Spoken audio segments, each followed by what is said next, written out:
songs that are a little, what we call sexy. You can see from the title, it's more of a love album.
Stay broke and Jojo and making something objective. Yeah. All right. Word. I heard you kicking some bars. Who's freestyling? That's what we doing? I heard you kicking some bars. Don't make me come out of retirement. Yeah, let us know the theme music is nice. Okay. It's nice. Hey. It's nice. I love it. Monkey bars. We're about to get an intro remix. All kind of bars. That joint sound like a track that never made the last Tribe Called Quest album. That's what it sounds like. That joint got that hop. Yeah. Definitely. He also gave me a list of a lot of things that he do. So just want to let everybody know our special guest tonight is Matt Genius that's here. He's a certified LMFT. Super dope brother. I got his information off of StarX. As you guys know, one of the most powerful, influential people down here is the Hungry Black Man. That's his major platform. He also go by StarX Smith. That's his regular platform. But he's always trying to curate a culture, our Black culture within our culture, bringing back the Black Wall Street. In order to do that, you have to network with your peoples, whether it's professionals, just people that's doing great things in our community. We just got to start networking and doing what we're doing. Basically, it's that format and that mentality, FUBU, for us, by us. We have that mentality that will bring us back to that Black Wall Street, because overall, back in the Black Wall Street, they didn't have FUBU, but what they had was the same mentality, which was that it's all about us, right? It's all about having a code of conduct and group economics within ourselves. And that's why the Black Wall Street end up being one of the most financially powerful communities, even to this day in history, with this today's current currency, still couldn't match what that block and that street did for us way back then. And we had many Black Wall Streets globally. So in order for us to survive the agendas that's going out here, in order for us to alleviate as much mental stress as possible, we have to start getting back to building that foundation with our community, with our people, and furthermore, our family.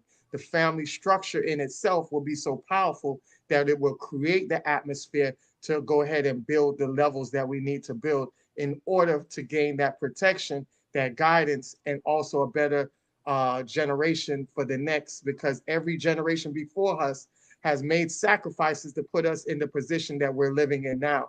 And we're dropping the ball because we're not making them same sacrifices that our elders did for us, that we're doing for the next generation. And we have to make sure that we're picking up the ball and actually going a lot harder than the previous generation, because we have to make up for that long loss of slack that we have left behind. And it's only for the embetterment of our next generation in order for them to survive.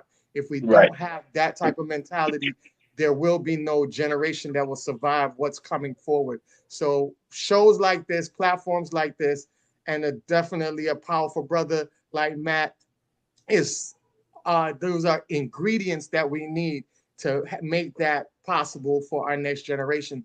So tonight we are bringing the mental health issue up, because today this month we actually celebrate mental health.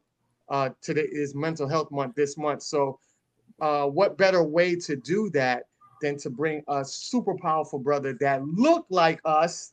You know what I'm saying? That's very important. Professional is professional, right? That's right. I wouldn't, if somebody is going to somebody that's professional versus somebody janky, if somebody janky look like me, I'm not going to go there. But if we're talking about professional, if somebody's professional that look like us and they're professional that don't look like us, I'm going with a professional that look like us. Why? Because there's a thing called relativity, and then they understand our emotions. They understand what we go through. It is a better communication when you're dealing with people that look like you. There's nothing wrong with anybody else, but it's just an added incentive when you get somebody that's knowledgeable, that look like you. That representation I always talks about, it makes a difference, and it's very impactful, and it's very influential, especially the young generation that's up here looking at this program right now and seeing a brother that looks like, he look like my favorite artist. He look like Q-Tip. You know what I'm saying? Yeah. And see, mental health isn't so bad if I could get around and just vibe with him. The energy is there. Real talk. So definitely, I want to introduce you guys to Matt Genius, the LMFT.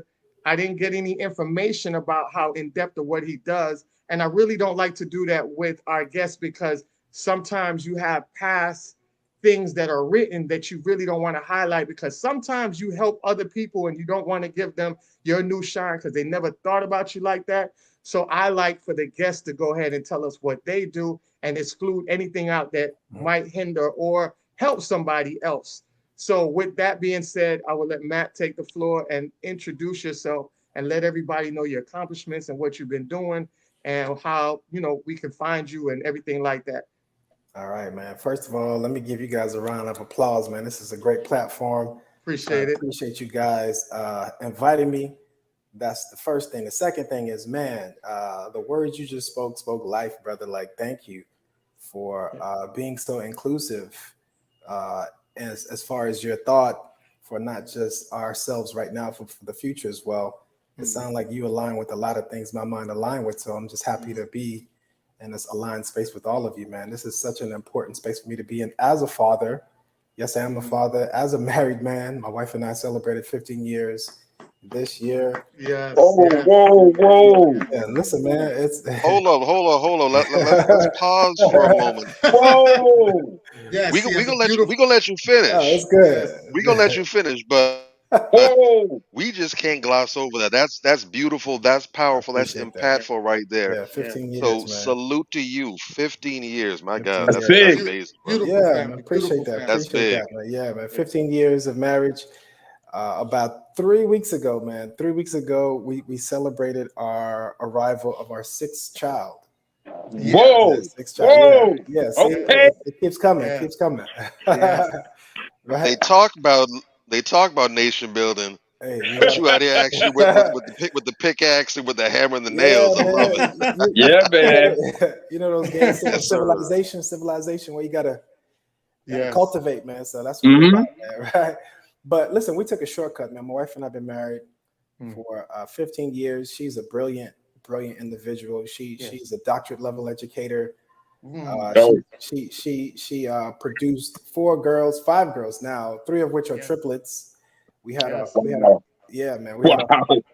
we had our first daughter, and then like 15 months later we had triplets. So we had like a period of time where we had 4 under 2, and then about 8 years later, you know, doing the whole thing with the girl dad.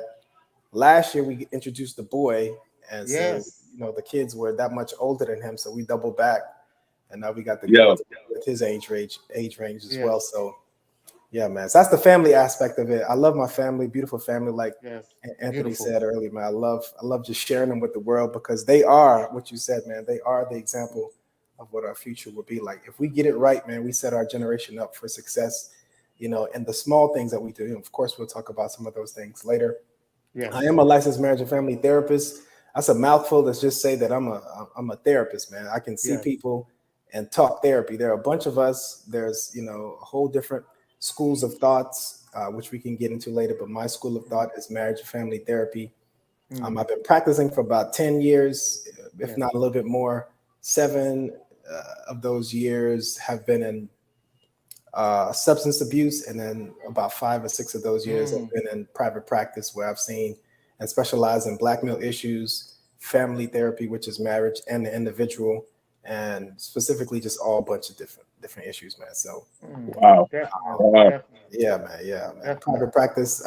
We were living in South Florida for, you know, that's where I'm from, originally from Miami. We were living in Coral Springs, and then last year we decided to take our talents to the ATLs, to the A, and so now we're in Atlanta. Okay. Currently about to be licensed up here too, so I'm going to start being able to see clients in Florida and Georgia as well. And I'm just happy to be a part of this conversation, man. Oh, also, like the brother said, man, I'm also a recording artist. I love music. That's a part of my therapy. So about a couple years ago, maybe a year and a half ago, I started recording music. And so when you said Q-Tip, man, I'm in good company, man. That's a brilliant guy, man. He's an artist. He's a composer. He's a producer. He's, you know, he is a leader in, you know, in all types of ways. So that's a great person to be compared to. Even what you said, Jonathan Reynolds, man. You put me in some great. Jonathan Majors. Jonathan Majors, right. Even if it's just the look. Him too, though, Right. Yeah, you look like that cat. So the song he has that is super dope is "I'm Black," and I really wanted to play it, but I was like, I didn't know if you had copy strikes on it. Man, you can play it, man. You can play it. I have no issues definitely. I don't have no issues with it, man. But you know. Okay. Yes. Maybe What I'll YouTube do might. is when we exit out, I'll definitely play it and let everybody hear it, and they could go on. I think it's all platforms. I know I listened to it on Spotify, but I know it's on all platforms. Man, when I tell you it is a super dope song, is the little girl in the background your daughter? Yeah. So what I did on that song is that I got my whole family on there. You know, my my wife took us out. She's the one on the last verse.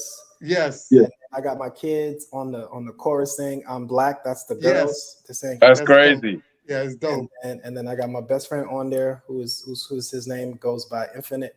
And then I got another friend of mine who's on there from Detroit. And so we kind of spread it out, man. We got people from just about every, and the producers from Detroit as well. So it's a nice little song, man. I'm super proud of it. came together really nicely. Hopefully people can enjoy it for quite some time. Bro, I Yes, like it already. Yeah. yes, I definitely like it. I'm putting it on my radio station. I have More Empowerment Radio as an underground radio I station. appreciate that. I'm Yeah. definitely gonna put it in rotation. I love it. I fell in love with it. And it's super dope, man. So I really appreciate it, man.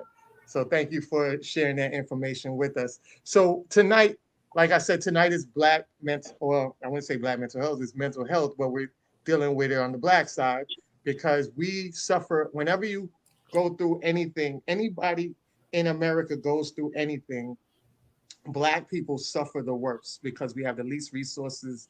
We are told that we have to put on our bootstraps. And just like Dr. King said, you give us these boots, want us to pull up the boots, and they're bottomless boots. So they're not even good boots, but you want us to strap them up and pull them up. Doesn't make sense. So, in aspects, Black people suffer the most with the least amount of resources. So it's very important that, we do things like that to help our brothers and sisters that's out there that need some of the resources, don't know who to go to, because sometimes when you go outside, you get taxed way more than the people that's, like I say, that look like you and can help you in a better way. Because a lot of times you deal with people outside, they'll deal with you on a textbook level, but they don't know your everyday, they don't feel your everyday occurrence. If you're a Black man, you want a Black therapist, a Black male therapist, because if I go into therapy, I would be like, man, look, Matt, I have straight depression. Every time a cop get behind me, Right. man, I'm losing it. So I go into a white therapist, he doesn't know what a cop being behind him gonna give the same effect as a Black man. So Matt will sit back and empathize with me and be like, yo, bro, I've been there. I understand it. This is what I did and it helped me to alleviate that. It's a big difference, especially if you're out here spending money. You don't want to just spend money with anybody and then get nothing that helps you. It's just pointless. It's like throwing money in an open bucket, right? So definitely it's very important for us to do what we need to do. So mental health, like we're going to get into the definition, is a person's condition with regard to the psychological and emotional well-being. All this pressure seems to be affecting his mental health. As we know, it's one of the major things that Black people deal with. In general, people deal with it, but Black people really deal with it heavy. In general, men are 3 times more suicidal than women. So you already know that Black men have it extra hard because, like I said, we don't have the resources and we still have the added amount of pressure, and we're looked at to maintain the same levelness as everybody else, when that isn't possible because everybody else have the resources and have the agility to get to where they need to get to. But we have to struggle with the least that we have amount, and then everybody expects us to produce the same results.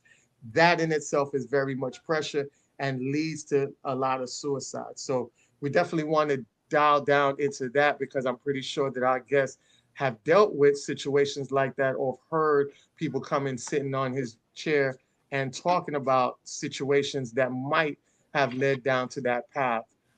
So definitely want to get into some warning signs of mental health illness, right? So change in personality, changes in emotion, isolation, sudden absence of self-care, sense of hopelessness and feeling overwhelmed, and warning signs of suicide.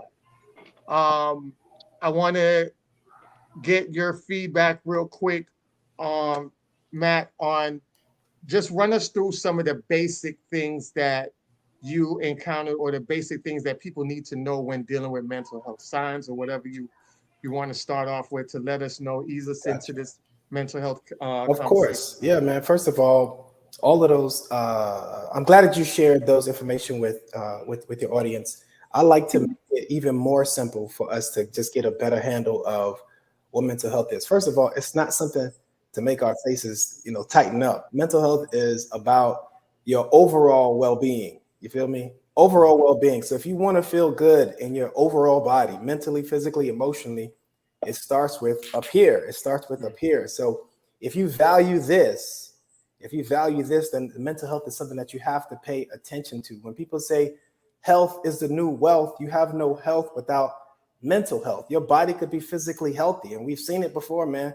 Best athletes in the world, but they don't have it together in here or emotionally in here, and so they fall apart, you know. So what I like to, start off with is the understanding of what mental health is when you look at the physical aspect of it, right? So if we make mental health into a person, we had to parse that person. We have to parse that person into three individuals. One individual will be the one that's really obvious, which would be the behaviors. That's what we focus on and a lot on Black and brown individuals. We look at how they behave, how they show up, how they come to work, how they show up at school, how they interact with everybody else. That's what we see. So sometimes we jump to conclusion because we only see and understand what is right there in front of us. That's the low-hanging fruit. So behavior is one aspect, meaning the way we engage and interact and whatever's on the surface, The other aspect is our emotions. That's something that specifically for men, we don't share a lot of, so we keep it on the inside. So we may show up as one way, or we may manifest something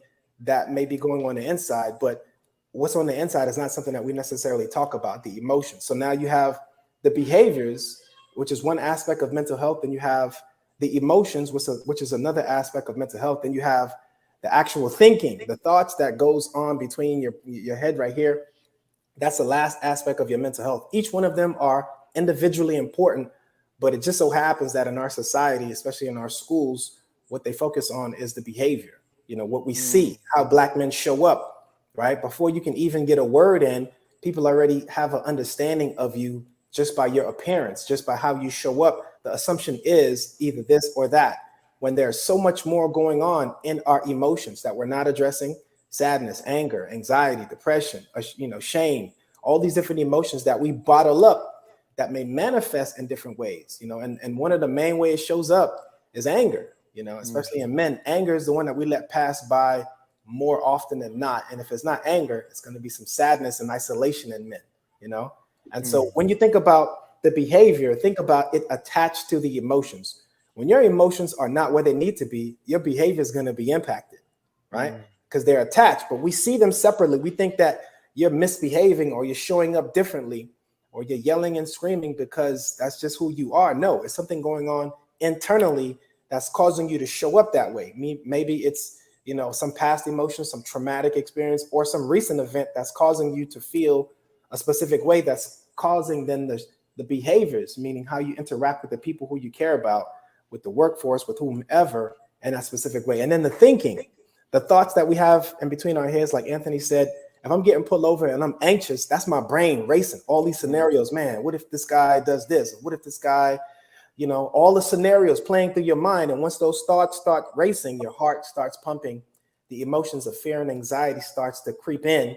And then before you know it, you're acting erratic, right? You're acting erratic because the behaviors are attached to the emotions, which are attached to the thoughts, and you pull them all together. Then you have your mental health, right? But when each one are impacted individually, all of them have residual impact. All of them will have a domino effect on either way. If my physical body is impacted, meaning if I have a broken arm, I'm going to be depressed because I can't do the things that I would normally be doing if my arm was healthy, right? And so my thoughts are going to be like, oh man, I can't even, minimizing myself, or I should have, or all the thoughts of what I could and should have done differently so that my arm wouldn't be impacted. And so that's just the physical. If the physical is impacted, then my emotions will be impacted and my thoughts will be impacted. And that's how the mental health sometimes is a problem for us, because we're not addressing the thinking and the emotions. We're just focusing on the behaviors. So what I would start this conversation is get us a full understanding of that. Thinking, feelings, behaviors, all of them are interconnected. And if you want to manage it, because we do, right? I have to say this, all of us are paying for some form of therapy. It may not be me, it may not be a therapist, but you're paying for some therapy. Look where the money is going, whether it's shoes, clothes, alcohol, drugs, food, entertainment. It's something. You're paying for something to mitigate, to minimize, to manage the pain, the emotions, the thoughts. Look where the money is going, man. So if we're paying for therapy, I think we just need to focus on the things that are actually working for us, the things that can manage those thoughts in a healthy way, the things that can manage your emotions and eventually manage the behaviors on how we show up. Oh, dope.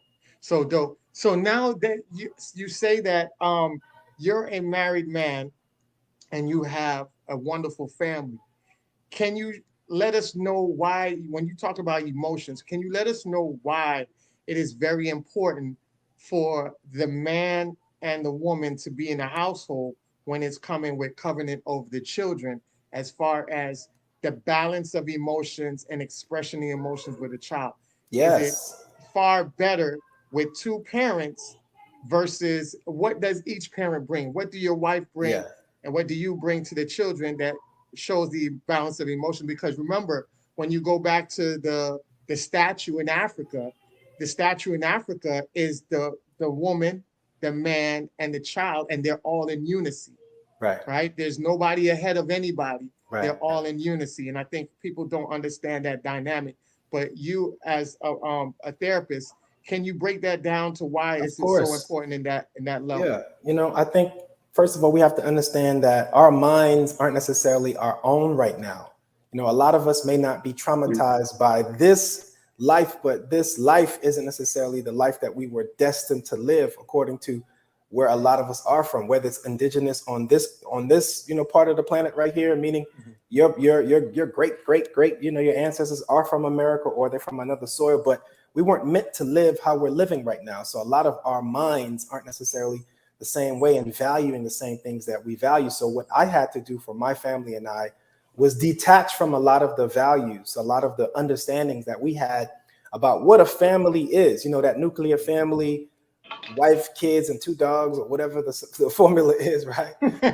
we had to detach from that and understand that our family is something that's sacred, you know, and each individual has value, you know, equal value to everyone. My kids come in with plenty of wisdom. I have a 1-year-old. That kid is brilliant. You know, he is brilliant. He's been teaching my wife and I on how to manage his life. Yes. You know, he knows what's best for him. And I know it's hard to hear that sometimes because you be like, you're a child, you don't know anything. Well, nah, they know a lot, you know, and if we listen, then we become better parents, you know. And then the other aspect is, of course, my wife in this westernized world, she wouldn't have the value that she has in my heart if I adhere to the machismo, you know, that paterfamilia, which is more about Greco-Roman society than it is about our own indigenous understandings of who we are as men and who they are as women. A lot of those understanding came from places that people don't look like us, but yet we adopt these things by face value because they're taught in our schools, they're taught in our church, they're taught, you know, in different mediums that we take in. And so we believe it as truth. And so you'd see a lot of the family structure housed as the man to the top, the sons, the uncles, then the wives, then the daughters, then, you know, that's how it was in an old Greco-Roman society that was given to us in our colonized minds, and it stuck with us because they became our traditions, they became our way of life, and they became our norms. And so sometimes in these cultures, it's easy to see the woman as less than, but my wife, nah, man, she's my OG, you know what I'm saying? Yeah. She's my best friend.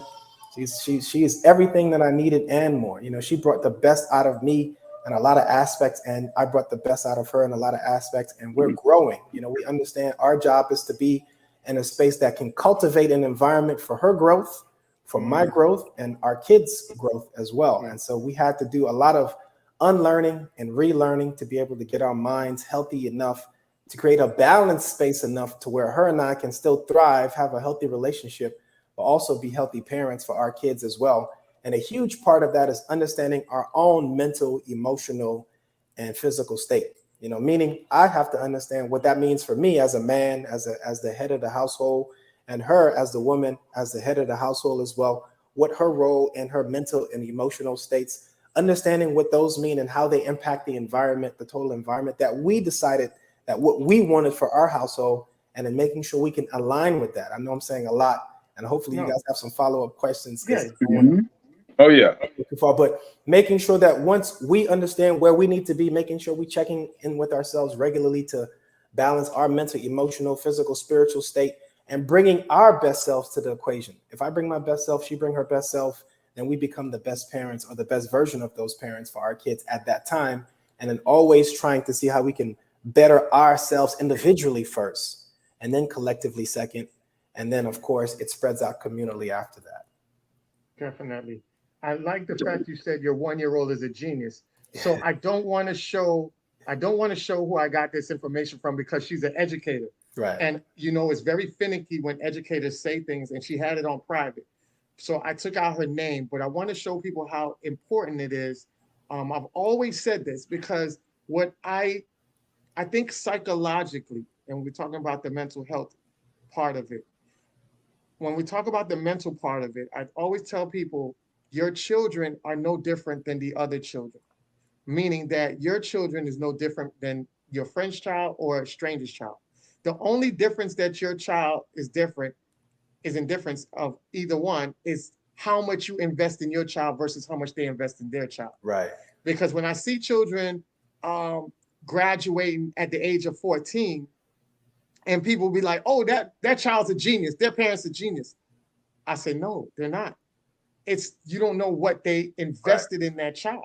Right. While you run around with Moschino, all these luxury brands and things like that, and trying to pay for a Mercedes Benz, they sacrificed and put all that money into their books and, learning after school programs and tutors to get them to a grade level above what they're supposed to be. I've watched this, shout out to the Nation of Islam.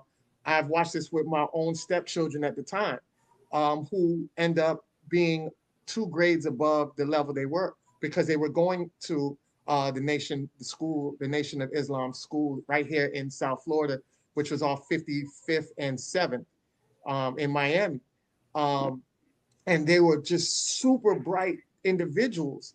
And it's the information that they pumped into them that normally wouldn't be pumped into them in a normal public school, because in a public school, they rather your children learn from you opposed to them teaching them the general basis in school. Because once they get out of it, most parents don't put in the extra potential and information and resources into their child for them to progress to that super level that they feel like they see other children on. So with this educator, she wrote this, and I thought it was very important. She says, according to research, a child's oral vocabulary in the 1st grade is predictive of their reading comprehension in the 11th grade. Wow.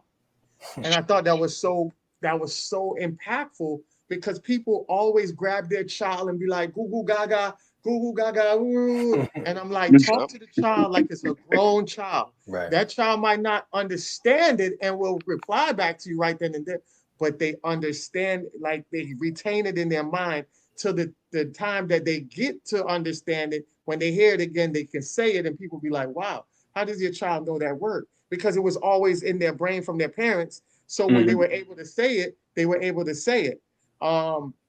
And I think that was so impactful for this lady to bring that out, because I think more and more parents need to understand that, adapt to that, and start putting that added information and resources into their child like that if they want to see a better product. Because what we're seeing now is that the children are running rampant without the guidance and the guidelines and the motivation and push behind them. And then we're complaining about our children. So with your children, I know for a fact that you're putting your children in that position to win on that level, because you said that they're 1 year. At 1 year old, he's a genius. Yeah, and I believe. What have you done? Because I know some people put microphones by your wife's womb and have audio books and stuff like that. Was that a thing that you guys did for your child at 1 year old to heighten himself like that? We did that and more, man. We didn't just stop at just letting them hear, like, us read to them. Forget the audio books. We read to them, in the womb as well. But it goes beyond that, man. I believe in the everyday genius. That's why I changed my last name to Genius, but spelled a different way. I'm of Haitian descent. If you guys are from South Florida, all the Haitians have last name Jean or Jean Paul or Jean Pierre.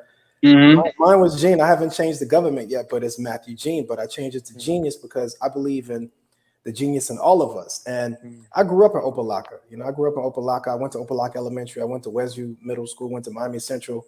And, there was a point in time where I believed that the kids on the other side of the train tracks were better than us. And I'm sure a lot of us did too, Yeah. We thought the kids at the, private schools, those alternative, They were better than us. And the thing that differed from them and us is that they experienced less trauma. That's it. The household was just a little bit more stable. The environments were just a little bit more stable. And so they were able to produce more. You know, my friend and I, my best friend and I, we had a pet python in college when we were at FAM. And we had it in a fish tank, which was one of the dumbest things you could do. What?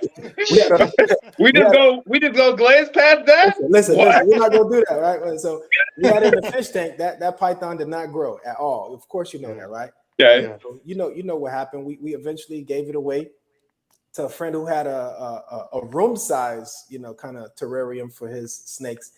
Yeah. About a month later, that thing tripled in size because it was in a better habitat. It was in a healthier environment. Got it. Right. What you can see the difference is a lot of our kids, for example, are dealing with traumatic experiences at a very young age, which limits their brain potential from maximizing what they learn. You know, when your brain is traumatized, when your brain is stressed, it doesn't matter what age you are, but it's more impactful in the child because their development is happening at such that young age. So the environment that's necessary for them has to be something that's nurturing.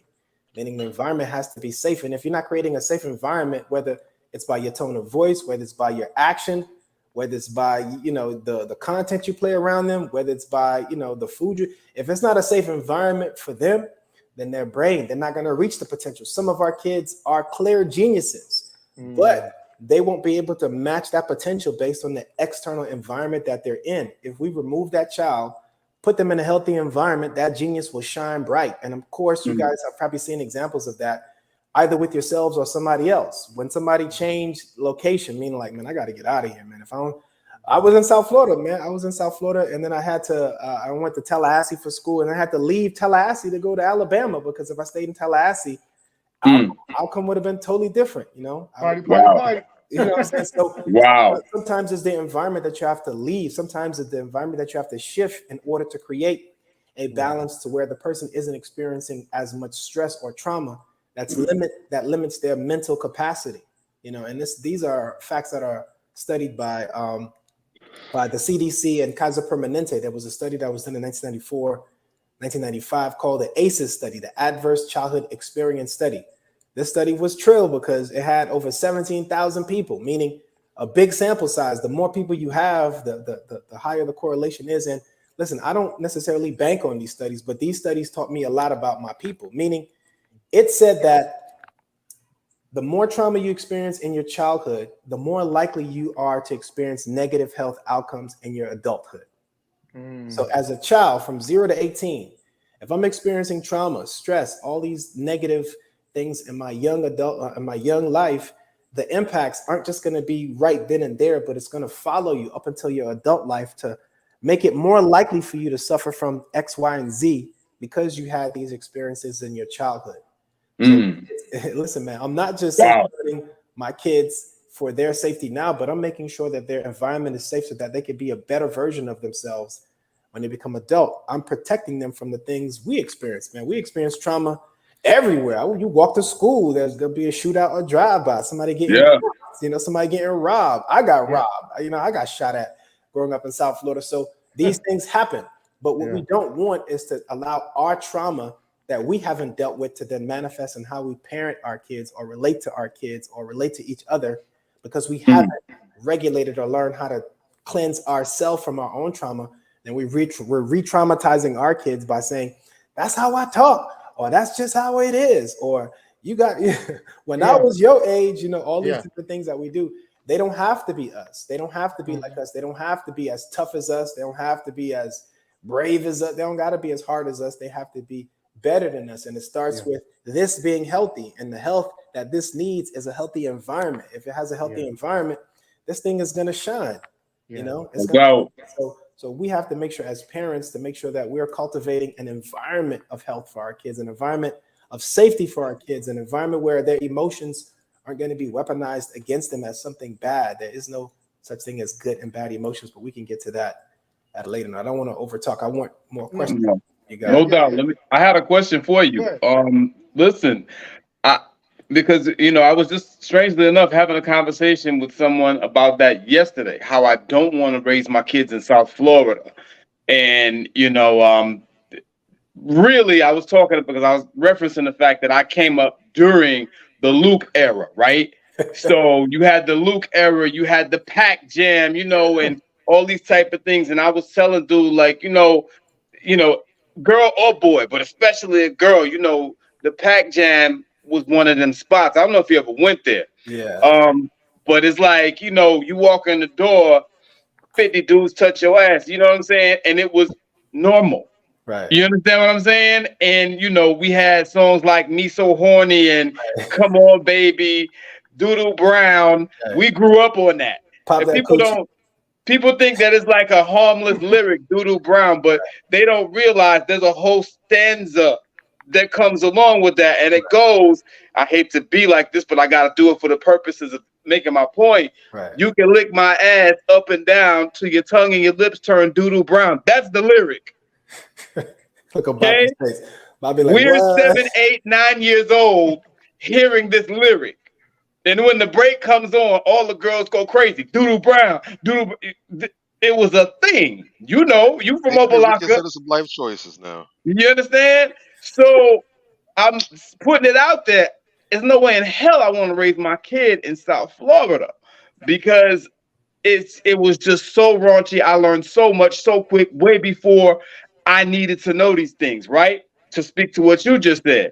So I have two questions. Like what if you're in that environment or if you're that type of environment adjacent? I live in Miramar now. I already kind of did a little work to, distance myself from, because the culture's still there. Right. Even though the music has changed a bit, the culture is still there. Very We have a strip club culture in Miami. Let's just put it out there. Facts. That's what it is. And, unfortunately, even now with social media and whatever, your kids find out about this stuff when they're like younger than we were, 5, 6 years old. You understand what I'm saying? So how do you shelter your kids from that? This is my first question. Right. And my second question is, I used to actually do something, not like what you do. I didn't have a license or anything like that, but I used to mentor younger kids all through high school. I was in dropout prevention. Okay. And, somebody found out along the way, I'm not a knucklehead. I just had a bad attitude. And they're like, man, look, we can get you out of class for a few days. We can come talk to these younger kids and kind of help straighten them out. Well, I did that in high school, throughout my time in high school. And after, for about 10 years, I went and I used to do stuff with the kids, mentor them. My second question is, where do you draw the line, between what I was doing and what you do? Where would that person say, hey, young kid, whatever, I see you going through some stuff. I know we've been rapping, whatever the case may be, but you sound like you need a little more. Let me put you on the Matt Genius. Gotcha. Yeah. All right. So first of all, man, great questions. I like the questions about music. Music is about frequency. Music doesn't need your permission to enter into you and make you move. Once it's that specific frequency, you're gonna move regardless, man. An 808 hit, you're gonna move. That's what you're gonna move, man. You're gonna move regardless. Yeah. Or not, it's gonna move. So it's gonna impact you. And so music, hip hop specifically, has been a therapy for me. And of course, all genres of music, man. I was in high school band. I was in the Central Band. I played for FAMU Marching 100. So music is in my blood. But at the same time, I understand that music has impacted me and adversely, because I didn't understand fully how it was impacting me. I was one of those people that believed that it didn't have a negative impact on me, but it was perpetuating a lot of the stereotypes that I didn't want to fall victim to. I became that thing that was kind of predictable, stereotypical South Florida native. I look like that person. I walk like that person. I behave like that person. So if I didn't check myself before I became a parent, it would not matter if I sheltered my kids from the music, because I was the music, So meaning, if you could do all the sheltering you want, not let them listen to 99 Jams or Power 96, but you will bring that frequency in if you haven't worked on yourself, meaning if you haven't checked your own mind to value yourself first, if you haven't checked yourself to value the opposite sex, meaning see yourself as equals and not one over the other, if you don't value yourself to see that kids are just, if you don't value sex, and we're not criminalize and make sex into such a bad thing and perverse it, then it wouldn't be a conversation that's difficult for us to have, because sex is something natural and should be shared not as just sex, but intimacy. So it's even in the language on how we speak about it, how we can open it up some more. So the music isn't where my kids go to learn about that. They listen to music too. I can't stop them from listening to music. They're going to listen to what they want to listen to after a while. But for the years that I could control the music, I did. You know what I'm saying? But then let them hear what they want to listen to, because you've already instilled in them some of the morals, principles, and values that you should have, so that even though they're listening to it, they understand it as for what it is: purpose, entertainment, and programming. You know, they understand what it's for, so they don't necessarily follow it word for word, line for line. They can read it and dissect it and come back and tell me about the lyrics for themselves. You know what I'm saying? So, but I had to make sure that a lot of the energy that was transferred in me based on some of those music, some of the songs that I grew up with, didn't allow me to perpetuate the stereotypes that we don't want to see in Black people. You know, so I had to make sure that I can still be of the culture, but not necessarily allow the culture to dominate me and show up with anger, aggression. You know how long it took me for me to become a rap artist, because I figured if I had to be from Miami, I had to be a specific type of artist. I could only be this artist that's like street harder than, you know what I'm saying? Like, I had to be punching people in the face and shooting people and selling coke. You know what I'm saying? Like, the big choppers. And right. You know, like, and I'm like, that's not me, and that's not a lot of us. So we have to share our stories. In fact, one of the important points of me making music is to leave traces, breadcrumbs for my kids, so they can have a different understanding of who we are as a people. My stories from South Florida, some of the things that I experienced in real time, how they impacted my mind then, how they impacted my mind now, and how it can save them some of the grief that I had to deal with as a young adult. So all of it is thoughtful in the music. So intentionality is that, of course, we let them listen to some of the music they want to, and we offer them some of the music that we think will be good for them. But I also make music so that they can see that they have a voice to share in the frequency that they desire. I desired a different frequency in the music I listen to. So I was like, well, let me see what I can put out there, man. You know, I used to rap in high school. Everybody used to rap in high school, man, freestyling, and, you know, during lunch break. Yeah. And it took a while for me to get there. But once I got there, I'm like, let me leave these frequencies for my kids and their grandkids to understand and have conversations about how to differ your mind from a traumatized mind growing up in a city like Opelika, and then becoming an adult to where you have to decide to leave that identity to become something better, to become something healthier, not just for yourself, but for 2 or 3 generations, you know, after you. When I write these songs and the songs that I record, I'm thinking, what are my grandkids are going to think about? You know, what are they going to hear when they hear their grandfather's voice saying these hot 16s real quick? Right. No doubt. No doubt. Basically, how are they going to understand some of the things that I did, some of the mistakes that I made, some of the people that I encountered and grew from them? You know, I'm leaving jewels and gems in these songs because I want them to understand me, but understand their superpower by unlocking their minds from this world that offers you free programming. Yes. Super dope. And then the second question you had was mentoring versus therapy. So if I was in that space where I'm mentoring, which I did a lot of, man, in my high school, college years, volunteered at high schools, middle schools, juvenile centers. And one of the things about therapy is that you have to make sure before you even offer that to a person, you have to have that relationship, because therapy is still something that's still heavily stigmatized. And so sometimes when you say, man, you need therapy, people take that as an offense, like they're stupid or they're dumb or they're weak or they're this or they're that. But for me, how I redefined what therapy is a cheat code. If somebody's offering you, if somebody's seeing that you need therapy or cares enough about you to offer that to you, they want to see you do better.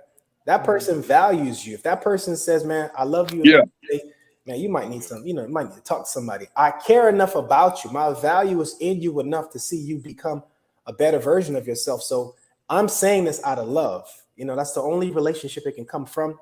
And then when they get to us, it has to be the same thing. What they build with us is an alliance of trust, of vulnerability, and openness. And that starts with us being in a space where they can trust us. It's good to see a brother that looks like you, that understands your culture, your walk, your Caribbean roots at times, whatever it is that will allow you to feel less anxiety in that room and become vulnerable, I think is what we are trained to do. But the aspect of when you send them to therapy is when you start to see whatever it is, whether it's depression, anxiety, when it starts to impact them over a period of time. Most people say 2 weeks, But over a period of time, if you know them enough, you can see when the behaviors, when the emotions, when the thoughts are declining, meaning they're not sounding healthy. How does a behavior look unhealthy? Well, they start doing things outside of their character, or they stop showing up outside of their character. How does an emotion show up unhealthy? They start showing up more aggressive. They start showing up more timid. They start showing up more passive. They start showing up more anxious, and then emotions aren't in place. Well, how does the thoughts start showing up? Well, erratic thoughts, irrational thoughts, thoughts or statements that represent their thoughts. You can hear it in some of the things people say, how they speak, that they don't believe in the value of self. They would diminish their selves. They would talk down on themselves, or they may become the person who devalues somebody else. Bullies, all bullies need therapy, man. That person need a hug, because they're dealing with the self that they don't value themselves enough to then project that energy onto somebody else. And that's a space where they can improve on. So if anybody approaches me, or if you approach anybody about therapy, whether it's a mentee, a friend, a family member, it's always coming from a space of, I love you enough to pour into you, to see you do better. Let me share some of the things that I know therapy can do with you. In fact, I even recommend, if you are close enough for that person, if they have anxiety about going, that you go with them on the first session. That's G. I've offered that. I've offered that before. Yeah, man, go with them, so as much as we can. Of course, some of the young people that I've seen, they come to me in, high school, early college.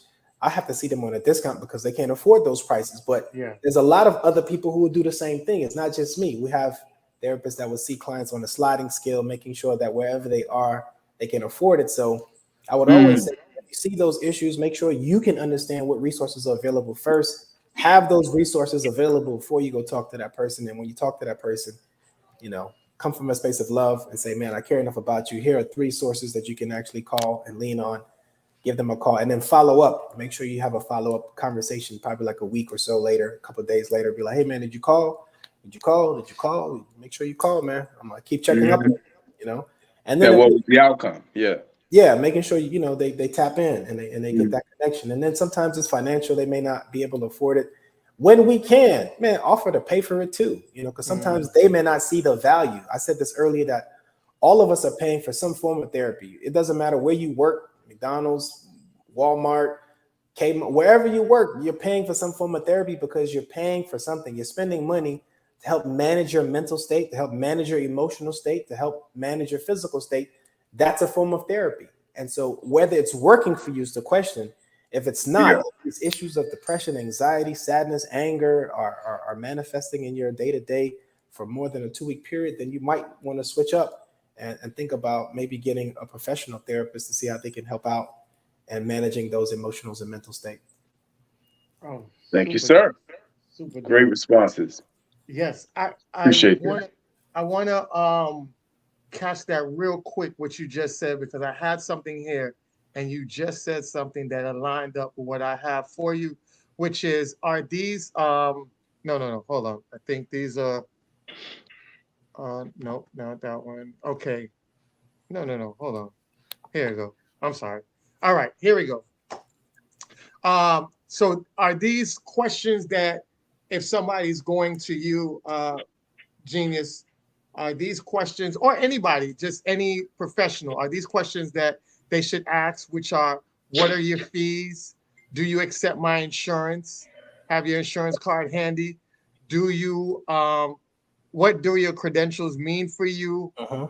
Do you have experience working with people who have concerns like me? How do you approach helping people? Do you make treatment plans? If so, will you share mine with me?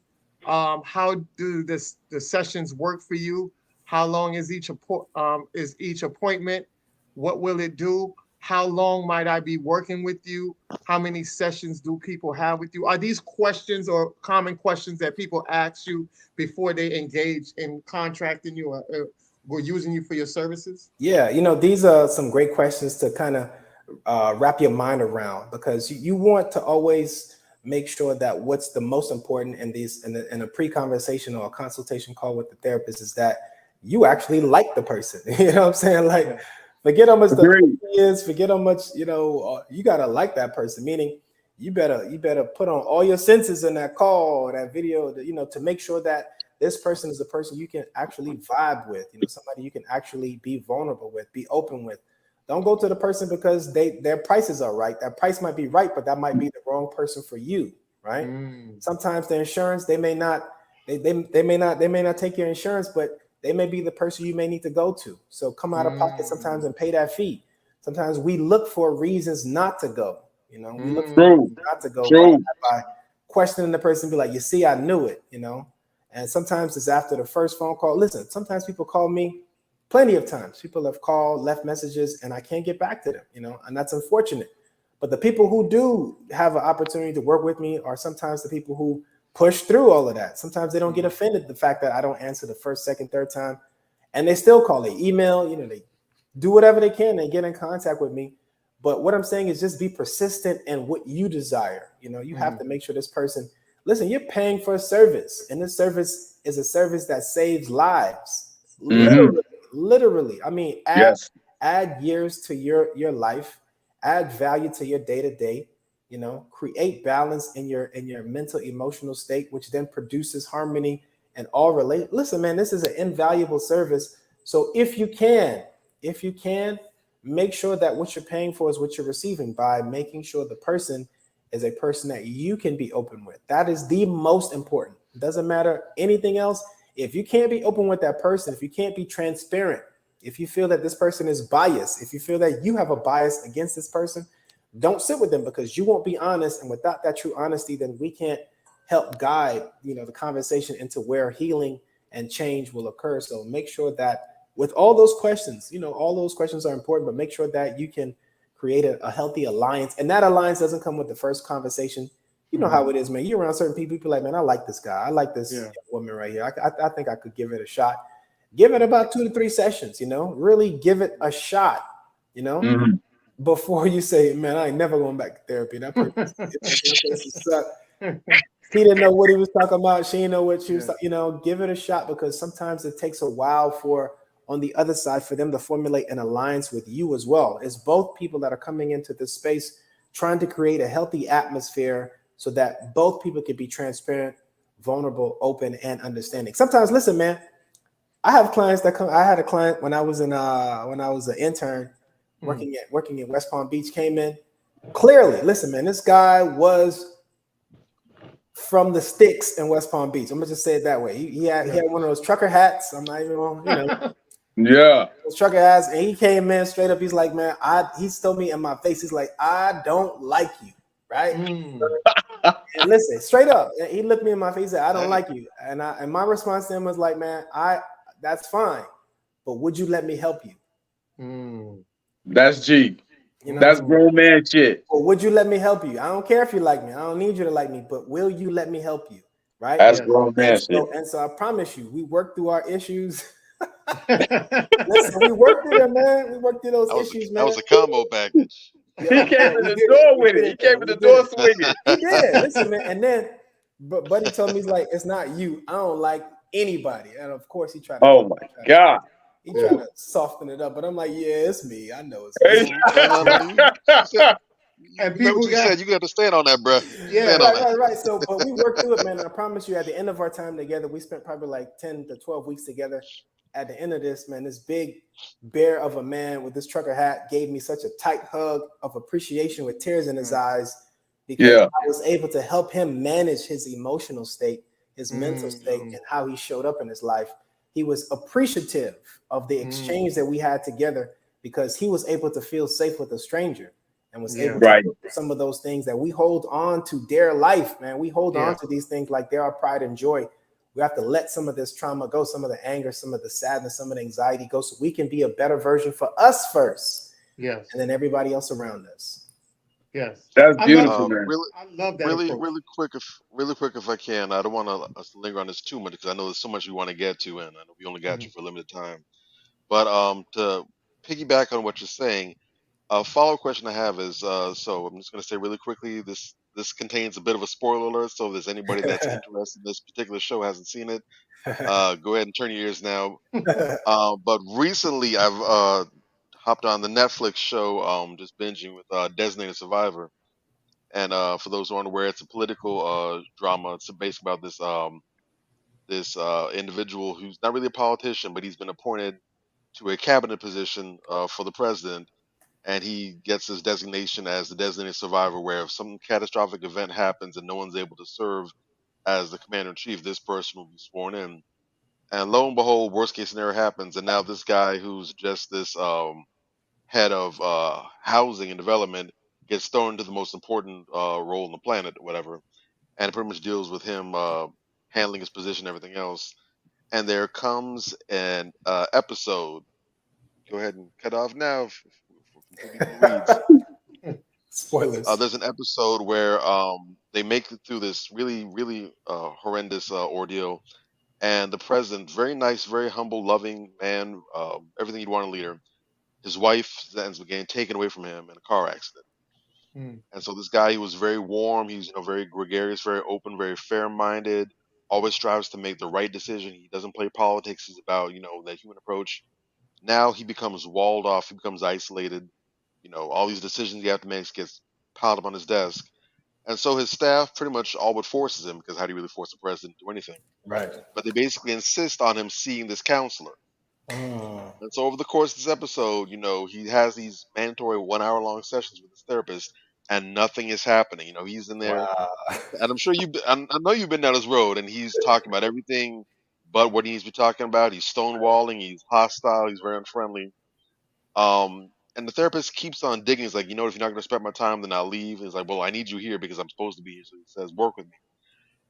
Long story short, he ends up breaking through and making headway, and ends up resulting in him being able to make an important decision that affects the security of the country.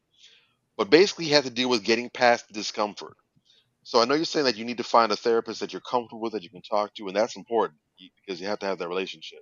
Right. But by default, there's going to be some very unpleasant, difficult things that you have some deep holds on, things that are going to kind of get you scared, angry, anxious, what have you. Yes.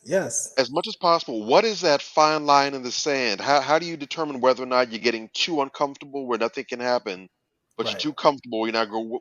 How do you determine how we navigate through this I map got here? you, man. That's a great example, by the way. I'm gonna check out that show just for that episode. I love to It's see worth how it. I love to see how they portray therapists on television, man. Because usually Of it's course. inaccurate, but it's all good. To your question, man, one of the first things that we are trained to do, and I can't speak for every therapist, but I know we're trained to create a safe environment. From when that person make the first phone call, when they speak to us, we have to be safe for them, So when I pick up that phone, my voice have to be safe, my tone has to be safe, my words have to be safe for you. I have to be paying attention because you are the expert. And my job is to make you feel safe enough to trust me to go on this journey together. I'm not the expert. My job is to help facilitate change in your experience. And so I have to be more attentive to you versus me coming in knowing everything. Sometimes you guys give us way too much power. And that power creates the anxiety because you're thinking that we have the control of the outcome when it's not us. You have control of the outcome. Anybody that comes to me, if they're not ready for change, they're wasting their time and money and my time and my money. Right. So one of the things you have to start doing is making sure that you're ready for change, whatever that change is that you're looking for. If you're not ready for that change, then you have to start getting ready. And the way you start getting ready is by understanding that all change is good change. You have to start thinking about emotions and thoughts. All of these are for your good, whether you're a spiritual person or not, whatever your beliefs are, all of it is for your good, for you to best yourself every minute, every day, every year, to become a better version of you. That's what this experience is about. So how do we do that? We do that by showing up and listening to what's happening inside of us. Pay attention. None of it is for your bad. When your teeth is killing you in the back, you think your teeth is beefing with you? You think your teeth don't like you or something like, you know what I'm saying? Go to the dentist, get it checked out. You know what I'm saying? It's not, so when our minds and our emotions are unstable, that's not a bad thing. These aren't negative things. This is your body communicating with you. This is your mind telling you that I am not stable right now. A lot of men feel that. They feel angry deep inside. They feel sadness. They feel anxiety deep inside, but we don't have safe spaces to talk about it. And so they build up inside of us and it manifests in our relationship. Mm. We show up angry with our kids. You know, our kids do something, we get to let off some steam by yelling at them or by disciplining them. You know, our wife cook or don't cook, cook a bad meal or don't cook at all, then we're like, well, you ain't ever do, and we letting off steam that way, Mm. we go to the court, man. I used to play pickup games. I stopped that about a couple years ago because dudes be trying to kill you out there, man. You know what I'm saying? Real Bruh, talk. you know what I'm saying? Like, They, I'm Real not, they I'm playing talk. not, for I'm the not they able playing to. for the visible walk-on role, man. They about to get signed. They about to get signed, But Yeah. what some of it is underneath is that a lot of aggression, man. You're like, bro, Yeah. go talk to somebody. You can't just show up angry every game, man. True. Lighten Look, up. man, my high school teacher got killed Yeesh. playing basketball at a basketball game, talking shit. That's And what somebody went back to their car, got plenty, a gun, and killed him, plenty, Mr. Page. plenty of people fell victim to pickup games, whether it's Yeah. football, basketball, even soccer these days. You know Yeah. what I'm saying? You name it, So the Wow. point is we got to show up with a better headspace, in a better headspace. And it starts with understanding that value, man. This is a valuable asset. Yeah. No doubt. Your physical body, your heart is a valuable asset. So manage it as if it is. Yeah. We take care of the external way more than we take care of the internal. And the Mhm. internal world will reflect externally in one way, form, or another. Why is it that we have, or how is it that we have people who have all the affluence still reporting themselves as depressed, as anxious, as suicidal, as self-medicating? It's because they haven't managed it. The Right. value isn't being put where it needs to be put, and others are doing well, whether they have the finances or not. You have And I to see it think as valuable. And so once you see it as valuable, then you can start saying, you know what, it's worth me being uncomfortable. Yeah. No doubt. In that hour, it's worth me being uncomfortable for an hour. And if the therapist is nice like me, I can't lie, I'm pretty, you know what I'm saying? Yeah. Hey, But if the therapist is nice, what they would do is help you feel safe. I can't Yeah. No doubt. tell you how much brothers such as yourselves walk into my office and they do that dance with me, and I do that dance gladly with them. That dance is they walk in, they look at me up. You know how we are from South Florida. Yeah. They do this. We're like, Yeah. man. And in their mind, like, who the nigga think he is, man? Yeah. Yeah. Yeah. Exactly. You know what I'm saying? Who the nigga think he is, man? All right, I'm gonna sit down. I'm gonna see what he got to say. I'm gonna see what he got to say. You know what I'm saying? They go to Yeah. that, and I let them. I invite them because I want them to feel at the end of the day that I'm not what they think I am. When we see another black face in front of us, sometimes we take it as a threat. We take it as competition. We see it as somebody who's trying to one up you, especially when it's couple counseling and I have to be that guy in front of a girl and in front of his girl and him. And now she's airing out all his thing. And he's like, man, you going to say this in front of this guy? You don't even know this nigga. You going to make me look like... Yeah. And in my mind, I'm like, bro, like, I don't know you. I don't really care about how you look. Or, my job is to get you to the point of change to where you can have a better relationship. So I said all that to say, you have to be willing to see your value first, and then the value of your health first, to be able to sit through and deal with the uncomfortability of any session, because those things that we holding on to for dear life aren't keeping us healthy. They're maintaining our illness, whether it's mental, physical, emotional, spiritual. By holding them on the inside is not making us better men. We're not. That's not it, man. Your kids aren't going to love you more because you're holding on to these trauma from way back in 93, 94. We got to be able to let them go, one way from another. It doesn't have to be through me. There are plenty of other ways outside of therapy to let some of these things go, but it starts by paying attention enough to see how they are impacting you mentally, emotionally, physically, financially, socially, relationally, and all these other areas as well. And then see the value of investing in you. You guys aren't making me wealthy. You're investing in yourself. So if you pay that money, you're paying for your benefit, not mine. Yeah. I know how to maintain my health as best I can, and if I find ways to improve it even more, I'm going to. I went for a salt float today. Meaning I was in a bath just floating for an hour in the dark. You know what I'm saying? Okay. For my own mental and emotional health, that's what I had to do. So I did it. And so it has to be value, Bobby. Hopefully that answered your question. Dope. and then some. Appreciate you, bro. So I want to capitalize on what you said, because I want people to get insight on when they go see you or another therapist to think about these things, which is these are things that you need to tell your therapist, because if you have small issues, it's easy to feel like you need to talk about deep or serious issues in therapy. But remember, there's no correct topic to discuss in therapy. So sometimes your small issues might actually be bigger than the deeper issues you think. So letting your therapist know about the small issues as well as the deep issues, so they could get a better diagnosis of how or what is needed in order to correct you. Patterns and behaviors. I know you said that plenty of times, Genius, about that earlier, about patterns and behaviors. They change. Let the therapist know when your patterns and behaviors are off. Present feelings. Let them know your present feelings. Sometimes you might be caught up in your trauma or emotions at that moment.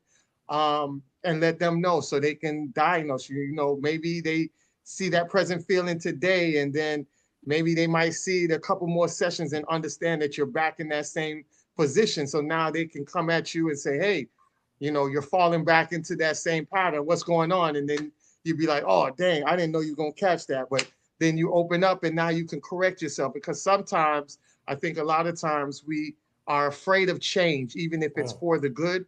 And it's very important for you to understand that change is great. It's great. It's a great feeling for change, especially in a positive way. It means that you're changing in a way, you're trying to improve on something, and you're changing in that way. And sometimes you're changing subconsciously and you don't even realize it. So by you telling these things to your therapist can see that, hey, you're changing. It's no different than you are in a relationship or in a marriage and your wife loses weight. Subconsciously, she might not think she's losing weight, but you're like, damn, babe, kind of look a little slim over there on the curves. Man, what you doing? You know, keep it up. And that might make the person be like, oh, damn, I didn't even realize what was going on. So it's the same thing when you enter a therapy session. Uh, you got relationships, let them know about your relationships. Your relationships can also bring up trauma. And if a relationship isn't in a positive way for you, you know, you might have to get rid of that relationship, because that relationship is bringing you down, bringing you back to the dark place that you don't want to be. So relationships are very important, and they play a very important role. Or you could have a relationship that is helping you, and your therapist could notify that and say, hey, the person you've got now is, I'm seeing a lot of improvement. Yes, rely on that person. Let them keep doing what they're doing. And maybe, you know, what would be good is also relationship therapy. So, you know, let your partner come into the session as well. That also is an added element that can also resolve some issues that subconsciously you guys don't even realize you're going through. But the outsider, which is the therapist, is viewing it and can tell you who's making the issues at what certain point, or what points that they can point out to show you that both of you guys are in the wrong in certain aspects. So it's very important. Don't be ashamed of therapy. Therapy is only to make you better. And also, you don't have to have a problem. A lot of times we think going to therapy is only when you have problems. No, therapy is very powerful before you have problems, because I have been to therapy before I even had issues, and it just made me sharper person. So that way I don't get caught up into these issues. So a lot of times, like I said, especially in our community, our Black community, we like to be post-active and not pre-active. And I think a lot of times we do more damage when we wait till something happens than sitting back and making sure that we are preventing it from happening. All right. So past traumas, that plays a major issue. Let your therapist know about past traumas, because they'll know with their experience. They might have ran through something or heard that from another client, and might give you some information that help that client, that might help you with your situation. New life challenges. Everybody's scared, you know, especially with right now with inflation going up.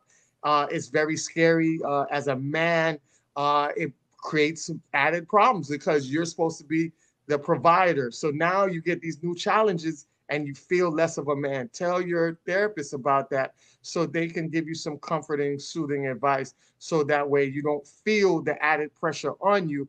And also, like I said, men are 3 times more likely to commit suicide than any other gender. So it alleviates you from getting into that dark space where you feel like you no longer want to be here. Remember, I always tell people this day in, day out. you were a sperm and you were racing against 400 million other sperms. You won to the egg. You were the fastest sperm out of 400 million. The minute you are born, you're already a winner because you beat 400 million other people to get here. So I want you guys to understand your life is very valuable. There's nobody on this earth that should think that their life is not valuable for just that one instance of just thinking about you beating 400 million sperms to create your life that you have been born into. Avoided thoughts and conflicts is very important to let your therapist know that a lot of times you're hiding things when you shut down. And even when you're shutting down with your mate, that also brings problems because remember, communication is key inside relationships. So talk to your therapist so they can help you open up so that way you can open up more to other people, whether it's your family, your mate, or even your boss at work, you know, so that they can know what you're going through on work. And maybe they might give you some things that might make job easier for you. So just opening up in all aspects can be very powerful and helpful. And that's it for this list. I want to turn it back over to Matt and you tell me, was that a good list or is that correct? Anything else? Yeah. I mean, I think that's all the information that you provide is very effective, man. I think people just have to start paying attention. I think a lot of us can relate to something on that list as far as what we need to manage or get better at, you know, or improve in our lives. We just have to pay attention enough to say, you know what, this is not a state that I want to be in, you know. Correct. Sometimes we just want to maintain as if maintaining is where, you know, the good is. Maintaining is just getting by. I don't want to live. I want to thrive. You know, I want to have abundance. You know, I want to live above. You know, I don't want to just be, you know, just passing the time getting by. And so to move your physical, mental, emotional, spiritual state, you have to sometimes add value to you by getting resources that are external to you. So all of it was great, man. If there's any other question that I can answer for you guys, I'd love to. Absolutely. Absolutely. Listen, go ahead, man. I have a huge question. I think I'm asking this question for everybody on this panel. All right. Right? I really feel that way. Each one of us has a pretty significant social media following, right? And we constantly, I'm talking about almost hourly, see people exhibit severe trauma, right?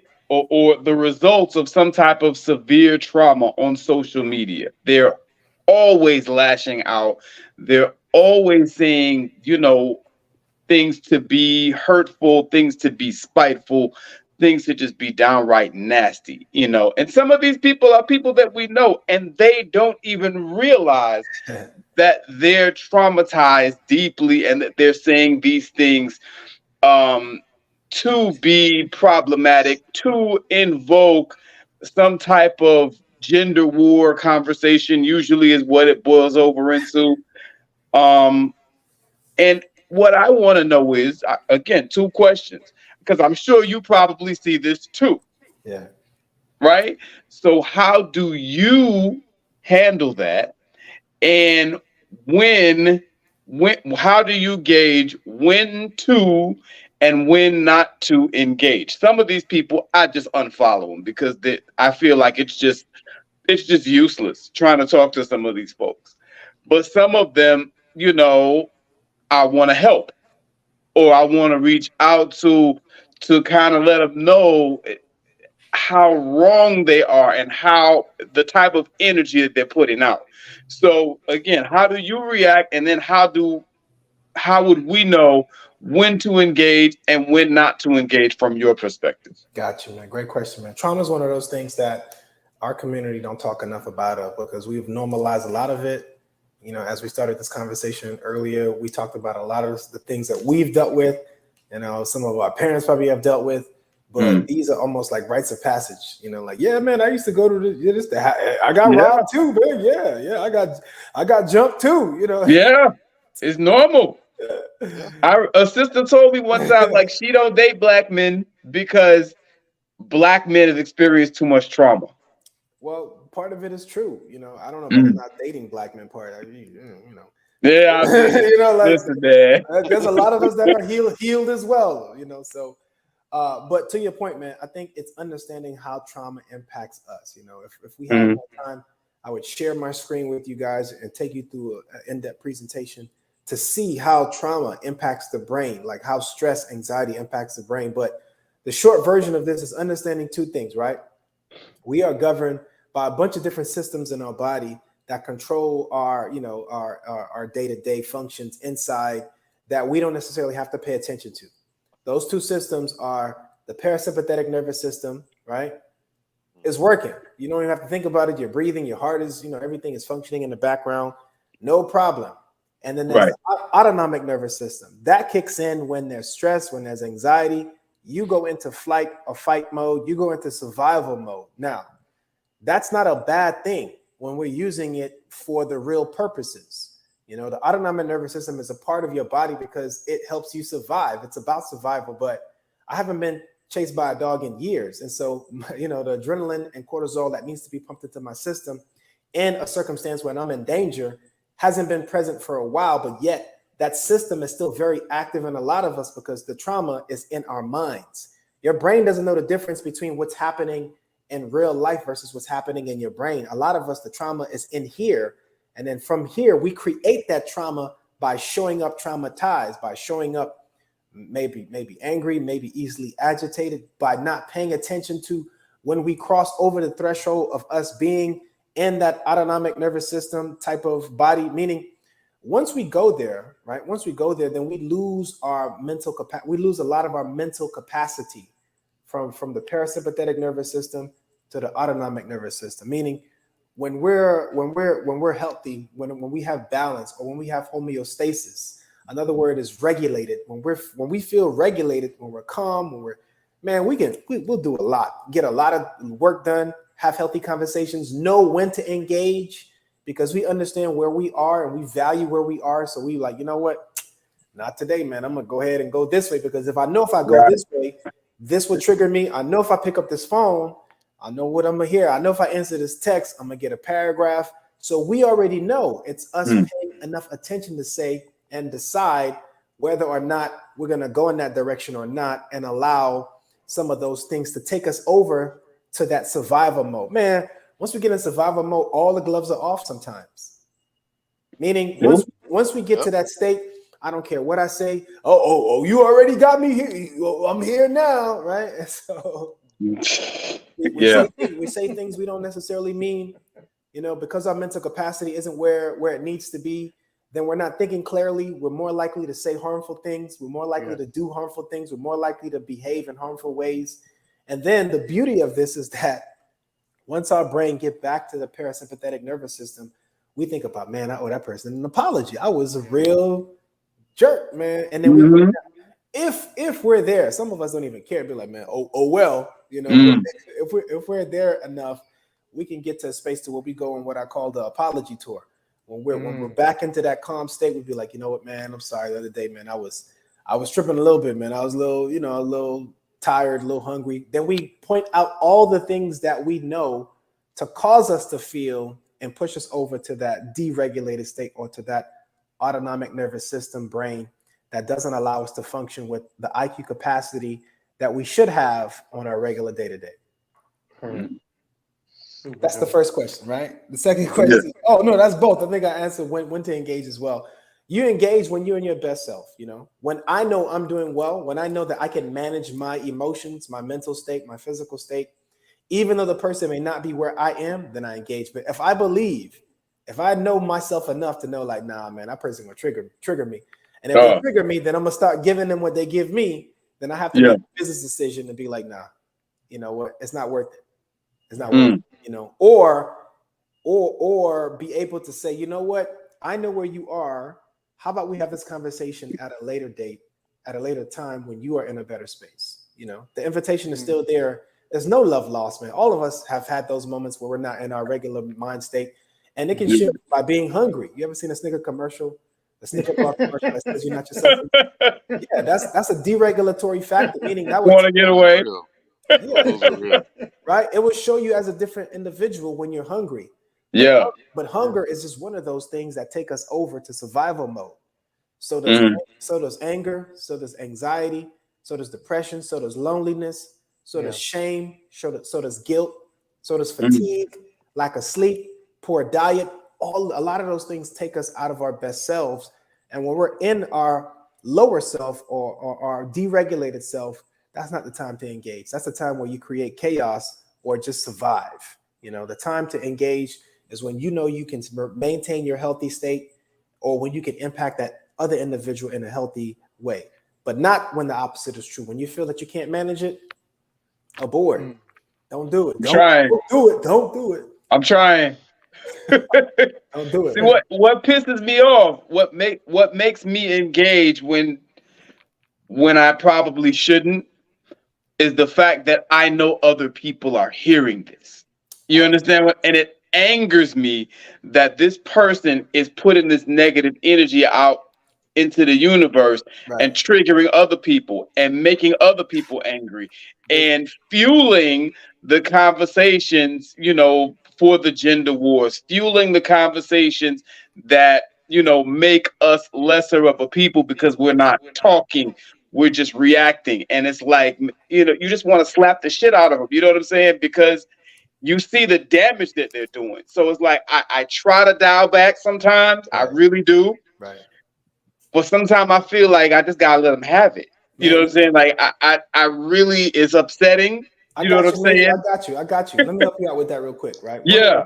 One of the things we have to understand is that, listen, man, I've gone to therapy. Yeah. I went when I was 27 for the Mm. first time, and man, it was a game changer for me at Dope. such a late age, but still such a young age to finally get some therapy. I went to deal with my anger, Yeah. and my anxiety and depression, which was masked by my anger. Mhm. And so, but what I'll tell you now is that sometimes, even as a better version of myself, my trauma still show up. Yeah. Meaning, sometimes I forget that I was traumatized. Mm. And so what that means is that sometimes I let somebody else's trauma remind me of my trauma, so that my trauma can show its face in public. Mm. Right? I Listen, hear you. a lot of us have it. It's in all of us, but I don't True. need to walk in that light anymore, because it didn't do me any good. So regardless of where anybody else is or who's around, I value my peace of mind so much Mhm. that the shame that I would normally feel isn't there anymore, because I feel more empathy for you, because I've been there. I've been in a place where my trauma has gotten the best of me, where I said some things that were hurtful to people, where I did some things that was embarrassing to myself and my family, where I where I was just a jerk, because Yeah. my trauma got the best of me. Meaning, one of the things that's not in the DSM, and the DSM is a diagnostical and a statistical manual, Yeah. they have that's out, right? So one of the things that's not in there is that trauma turns us into haters. Mm. It turns you into a hater. Yeah. Major hater. The first person you're gonna hate on is yourself. Mhm. And because and the reason, some of the reason why I would say this is because when trauma, whether it's big or small, happens to us consistently enough, we believe that we don't have value. It diminishes our own understanding of our worth. Why is this True. thing happen? Why did this thing happen to me? Why did these bad things happen to me? It may be because I didn't have value, or that's what people will tell you, or that's what the circumstance will make you feel, right? And so when you don't value yourself enough, then it's easy for you to devalue somebody else by your words, by your action, by your tone, by your gestures. When I value me enough, I see value in everybody. It doesn't matter where you are. You may not see that value. My job is not to remind you of your lack of worth. My job is to always make sure that I can shine and allow my light to shine on your value. If I can't bring that value out of you, then I'm not good for you. If the people that are around me aren't necessarily bringing my value out, then I don't need to be around them. Mhm. If they pull out that negativity that's in all of us out more so, then I have to manage my relationship with them. Meaning, Yeah. I probably don't need to be interacting with them. I probably don't need to be going there, because then it's allowing me to then, expose my own trauma by being like, nah, Nick, like, okay, I don't. That cost me. It cost me a lot. that I have to try to gain back by doing my exercises, whether it's meditation, whether it's breathing, whether it's spiritual work, whatever it is, it costs me, and I have to pay for that in other ways, you know, in the future. So in order to maintain my own value, I just don't engage. It's not worth it for me. For me, I've been doing that. Yeah. me, you know, and eventually you will understand that sometimes when you lose that battle, don't beat yourself up, man. Understand that we all make mistakes based on what we experience, but those mistakes don't have to define us. So if you have showed up in public that way and you understand that you've made a mistake, we're adults, man enough to go back and say, you know what, brother, sister, I made a mistake. I was wrong in that point. You know, I shouldn't have spoken to you that way. I shouldn't have approached you that way. I shouldn't have, and then make it right. You will be the better person for it mentally, emotionally, spiritually, because you've now cleansed your own palate and allow yourself to walk away a healthier version of yourself because of it. Dope. Really quick, I want to. Oh no, go ahead, Mike. Real quick, I want to underscore what you just said because that was 10 tons of game heavy right there. That's If heavy. for nobody else than for me, just that's his personal side. Maybe somebody else will see it. They didn't notice it or they'll pick it up from here. But I like what you said about how those responses. I think you can even generalize it to an extent, but going to certain places mentally, whether that's how you respond to somebody, the physical actions, or even just mental with your thinking. I like how you refer to that as a cost that you have to pay, and now that you have to go and you have to pretty much work it off. You pretty much have to pay the money back, so to speak. And I like that concept because I don't think that's necessarily anything novel, but I've just never heard that expressed in that way. And I think that's a very valuable and important concept or a mental model to have for everybody going forward because so often if we take that concept that you just put out there, we be mad reckless with our spending. Yeah, like man. we F up Make the it bag rain, heavy. man. Make it rain. We literally got the Scrooge McDuck money bag and we slice that thing open and all the Currency, budget comes man. pouring out. Currency. And Currency. um a lot of us will overspend in that regard, and it sets us back in one way, shape, or form or fashion. And now we have to spend time, whether we're doing it consciously or otherwise, trying to make up what we lost. So, and that takes us different forms, right? So maybe touching on some of the things you said earlier, maybe you end up blowing up on your child, Right. and something that's small becomes the major, and now you might have felt good at the moment. It felt good to get that out your system, yeah, because that was killing you, it was crushing your back. But the cost of that might be now you've just done some serious damage to your relationship with your Right. child. Right. And so now you're no longer, so now she's no longer a daddy's girl. Right. So she's no longer your little man. Now he has different difficulty trusting you. Right. Or maybe you go and you say something that's really, really sharp to your significant other. And now you just completely sabotage how she's able to relate to you. She's cutting you off. She doesn't want to speak to you. She doesn't want to see you. Just being around you is causing distress. So now you have to spend time in making it up to her, or the time spent away from her where there's a disconnecting relationship. Some people lose jobs that way. Some people lose friendships, or Right. some people get kicked out of their apartment or whatever because they did something they can't easily walk back. And those are just extreme cases, but sometimes it's a lot more internal. But there's always a cost. And so when we're not cognizant of that, we end up taking some major setbacks in life that we Right. didn't need to if we would have just been more mindful about what is this going to cost me. And sometimes you might make that evaluation and come to the conclusion, well, you know what? I've been real good with my spending. I'm about to go trick something today. What's Hey, up? hey, every now and then, every now and then, Hey, you know, I've been good. I got a Christmas bonus. I'm about to go, I'm about every to raise now some and then, hell every because now I and can then, afford it. I you can know. splurge. Yeah, But yeah. sometimes you might say, you know what? Not today's. Right. Maybe Yeah. next time. Next Think time I'm of not it. gonna let it go. But this time, let me just, let me leave my balance in the black for a little bit. I'll come back later on if necessary. I appreciate that, brother. Oh man, no doubt, Yeah. man. I was saying, think of it as a superpower, you know, and it literally is. When you have adrenaline and cortisol pumping into your system, you can do some incredible things when you have to do those things for that specific purpose.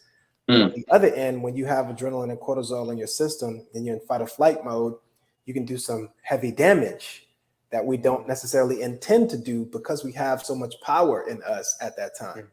But Yeah. the power that we have sometimes a lot of times minimize our intellectual capacity. So Yeah. we have a lot of power with no intellect. You know, one of my favorite superhero characters, man, is Incredible Hulk because of his dynamic between his physical power and his mental intellect. You know, that character can definitely be seen as a black man because we do have the intellect, but what we don't understand is that sometimes our physical power minimize what we then have access to because all we do is manage the physical and not pay attention to the mental. That's really where the power really is. So what he does to manage his anger, because all of us have anger, which is natural, is that he's understand how to create access to that anger when it's necessary to then become a stronger version of himself to defend what's his. And so for us, I need that adrenaline. I need that cortisol. If you come for me and mine, I got you. You know what I'm saying? And so when it's necessary, I can use it.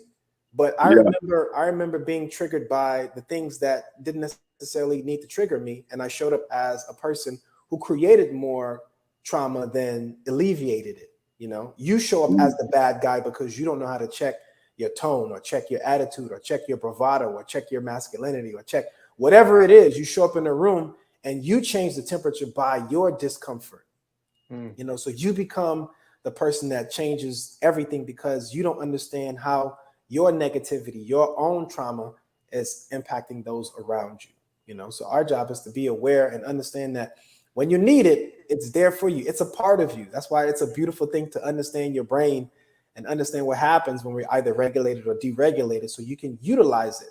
You know, I want to be able to jump a fence if an alligator's chasing me, you know what I'm saying? I'll climb a tree. Yeah. You know? Yeah. That's the autonomic nervous system. It's going to give you that boosted energy to do those things when it's necessary. You know, swim faster, jump faster, have more, you know, stamina, you know, when you need it, you know. But Yeah. when you don't need it, when our kids don't need it and it keeps showing up in their system, it slows down their mental capacity, their capacity to learn, their ability to recall information, their short and long-term memory is impacted, so they can't even test healthy because their brains are traumatized. So it is a superpower. We just have to pay attention to it, brother.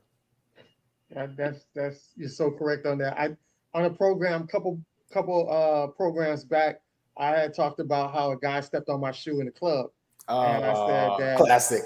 yeah, and I said that I told the guy sorry, right? I told the guy sorry, my bad, and the guy looked at me like, nah, I stepped on your shoe, my bad, and then we end up conversing. Next thing you know, we're at the bar exchanging shots I and like that. exchanging business, right? Right. And I did that because the normal route is to get mad, Right. and then it escalates to fight, or maybe somebody kills somebody and somebody in the jail.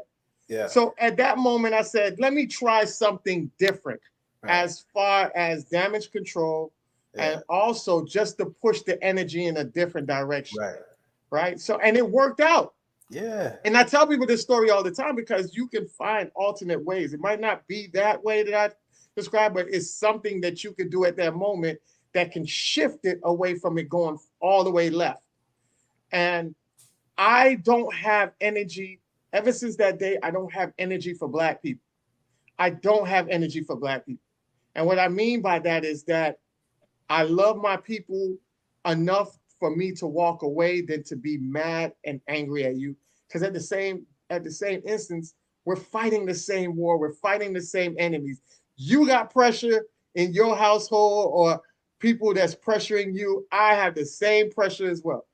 My fight, if I'm going to fight, is going to be against some racists. I'm not fighting my brother and sister. I'm going to save that energy for racist people. That's my whole thing. So ever since I changed that mindset, I've always had great interaction with my peoples. And it saves everybody in the long run, especially extended families. And that's something that we try to teach here on Manversations, is to get a way where you can coexist with your peoples. You're going to have people out there that you just don't agree with. Some of them, your friends, families, and you just know the distance, because that's kind of like setting a boundary, a mental boundary. And you set those boundaries because that way they're not in a vicinity for them to trigger you into that being where now you're at war, where it escalates all the way up. So just know your boundaries with certain people and you can progress and save your energy for, like you said, when it threatens your family, when it threatens your livelihood, that's when you need to be at your Incredible Hulk moment. There you So go. Real that's what, shit. Yeah. Yeah. Mhm. Well yeah. said, sir. Well Yeah. said. Um, I want to say trigger warning, right? I want to show something right now, but I want to say trigger warning. So if you are a person that's going to get triggered about what I'm about to show, and you don't want to even see it, and you know that it's just by me saying trigger warning, you can leave now. Give you the little 10-second grace period to exit out if you need to. But I think this is a very important topic, and it's very heart-wrenching that I saw this on social media by a bunch of women, and I think as a community, we need to do better. And especially as men, we need to do better. One thing that we promised here on Manversations is to create better men. Yes, we know that there's women out there that are very toxic. We try to give you as much information and wisdom to stay away from those women. But inside our own enclave of Black men in the Black community, we have some toxic and dusty Negroes, and we have to weed them out. And this topic right here, what I'm about to show you, is very sensitive, but we want to get to the root problem of it and also to get a therapy advice, a professional advice on how do we clean this area up that has been plaguing us for a very long time. So with that being said, I'm going to show you this. This has been going around on social media. So I blocked out the women's name, and this was public. As you can see, it's a world, it's public, but I still wanted to block out their name because I wanted to at least keep them private. They could be public on their aspect, but this being a platform on a national, I just want to make sure that I blocked out their name. So these women had a thread going around, and a bunch of women commented on it, and it really saddens me to see that these women actually participate in it, but they're doing it in a form of a mental way, as a way of crying out and letting people know what happened to them.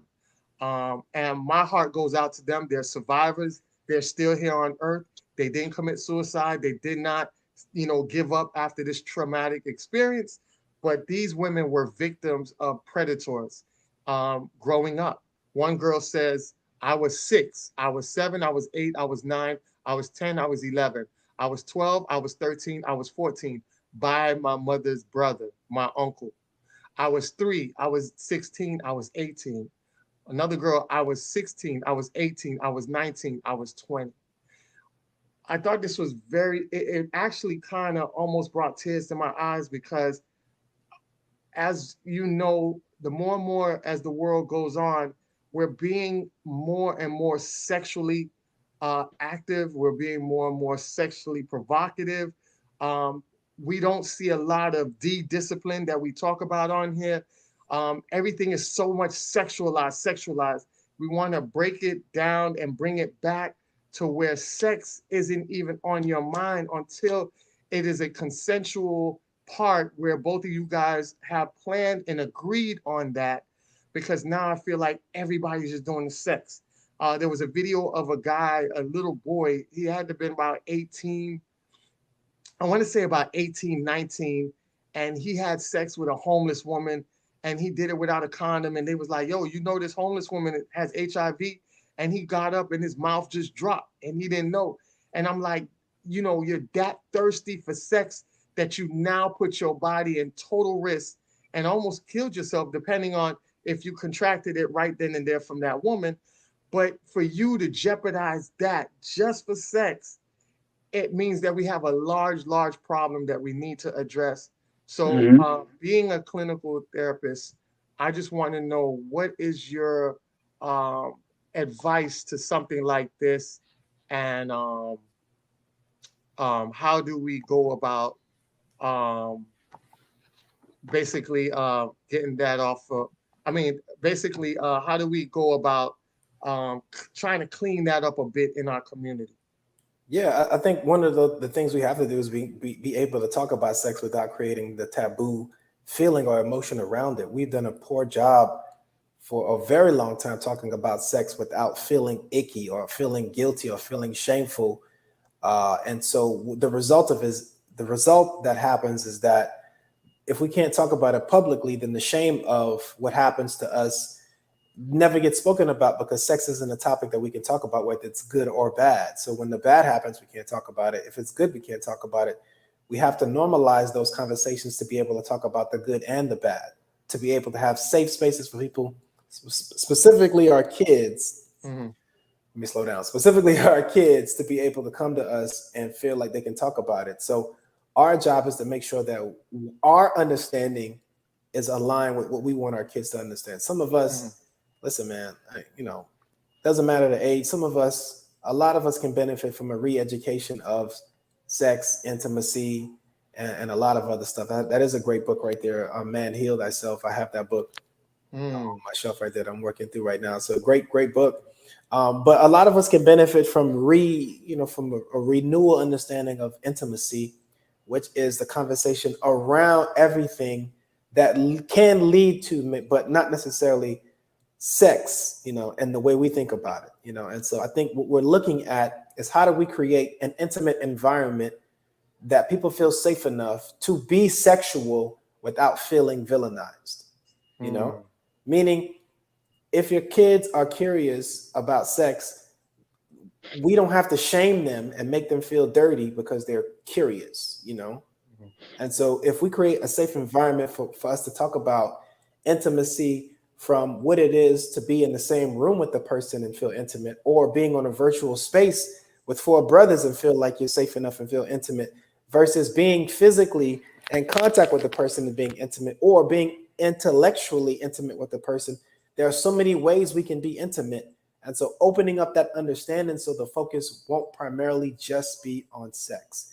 If we can do that more, if we can speak more about how each one of us connect and what an attraction is versus an infatuation, what are the steps as it relates to building intimacy versus dating and all that. If we can clean that up and come to some level of having a standard, then what we can do is offer the next generation a safer environment to play around and be curious in. I don't think we had that safety to Great be point. curious and ask those questions and gain understanding. We had to learn from porn, from Uncle Luke videos on the box, Yeah. or BT and cut, It's crazy, get man. that But that's a good point. antenna, right? You know what I'm saying? So a lot of it is us doing a better job of making a safe space where we can talk about sex, whether it's in the church, whether it's in our homes, whether it's in school. We just got to be okay talking about it. It's not a bad thing. It's a part of what naturally keeps us here. So we have to learn how to talk about it in the understanding of growing intimacy. Sex is a small part of intimacy. It's not the whole of it, but when we only focus on the sex, we leave out a lot, as far as our kids understanding on how to connect with each other on basic levels, and then growing that to a full and healthy relationship where you can stay and be intimate with each other. And it has nothing to do with just sex. It has something to do with sex, but it's not fully revolved around sex. So just making our environment safe, whether it's online, making our environment safe where people can talk about it without feeling dirty or feeling, bad or guilty about having these experiences, and also making sure that in private, in the privacy of our own home, at our dinner tables with our friends, we can talk about our experiences and normalize some of these experiences. Not saying that the trauma is what we need to normalize. We need to normalize those conversations where people may have had trauma, or those conversations where people may not be talking about trauma, but may be curious sexually, So all of it has to be safe enough for us to talk about. And that starts with our own understanding and our own safety as far as what we are willing to listen to and share. Yeah, great point. The reason why I brought that up is because I have dealt with a woman who went through a lot of that trauma and abuse, sexual abuse from people that she loved. And it was very hard for me to love her because she didn't get over that.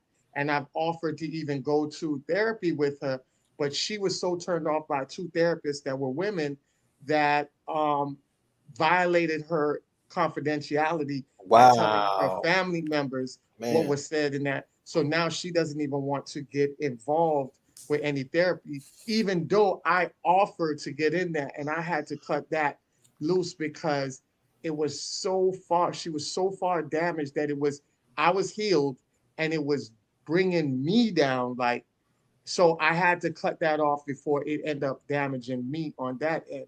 But she's a very wonderful woman. But I just feel like a lot of times men have issues with a lot of women out here, but a lot of women have been through that type of sexual trauma that is hard for them to even trust or love somebody, Yeah, which now causes friction whenever these type of women get in the dating got scene. you. So I really I brought got that you. up because I don't want, I always told people this, because they always say I'm an empath. And they Yeah. always say that I gravitate to women who are a little bit broken. Mhm. And I always say, well, everybody pretty much gravitates to that because of the simple fact that when I was growing up, I was damaging women that other men had to repair. Mm. So my karma was I had to pick up women that other men damaged and had to repair as my retribution. Mhm.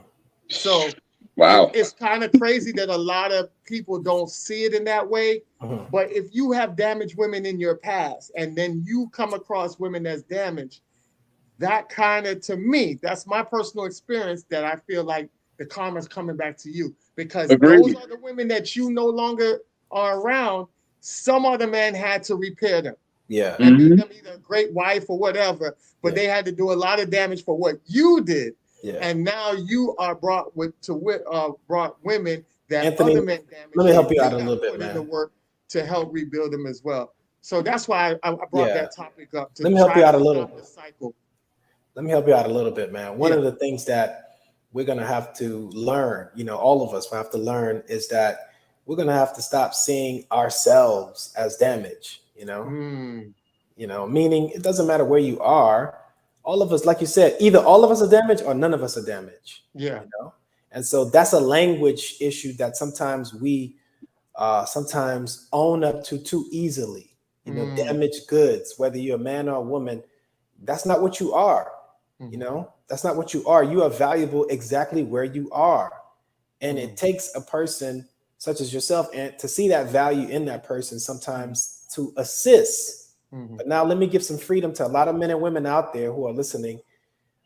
If you are an adult and you are in a relationship, and take this to the bank, please cash this in immediately.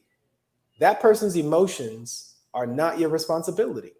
mm, And it may sound harsh, man, but listen, as an adult, another adult's emotions are not your responsibility. It's their own responsibility to understand, right? mhm, Understand, be aware of, and be able to manage it at all times. If we are involved with that person romantically or in a friendship or any type of relationship, we can assist, and managing, but it's not our responsibility to be able to manage that person's emotion when they can't even manage it themselves, Mm. And so, but it's not about them being damaged, it's about their health. If we look mhm, at it as health, we look at something that's unhealthy versus something that's damaged in a different way. If I say, man, this car is damaged, man, I'm like, dang, what's wrong with it? mm, But if you say it's unhealthy, then you say, okay, if it's unhealthy, then there's ways to get it back to health. We can, mm, work something out to help this.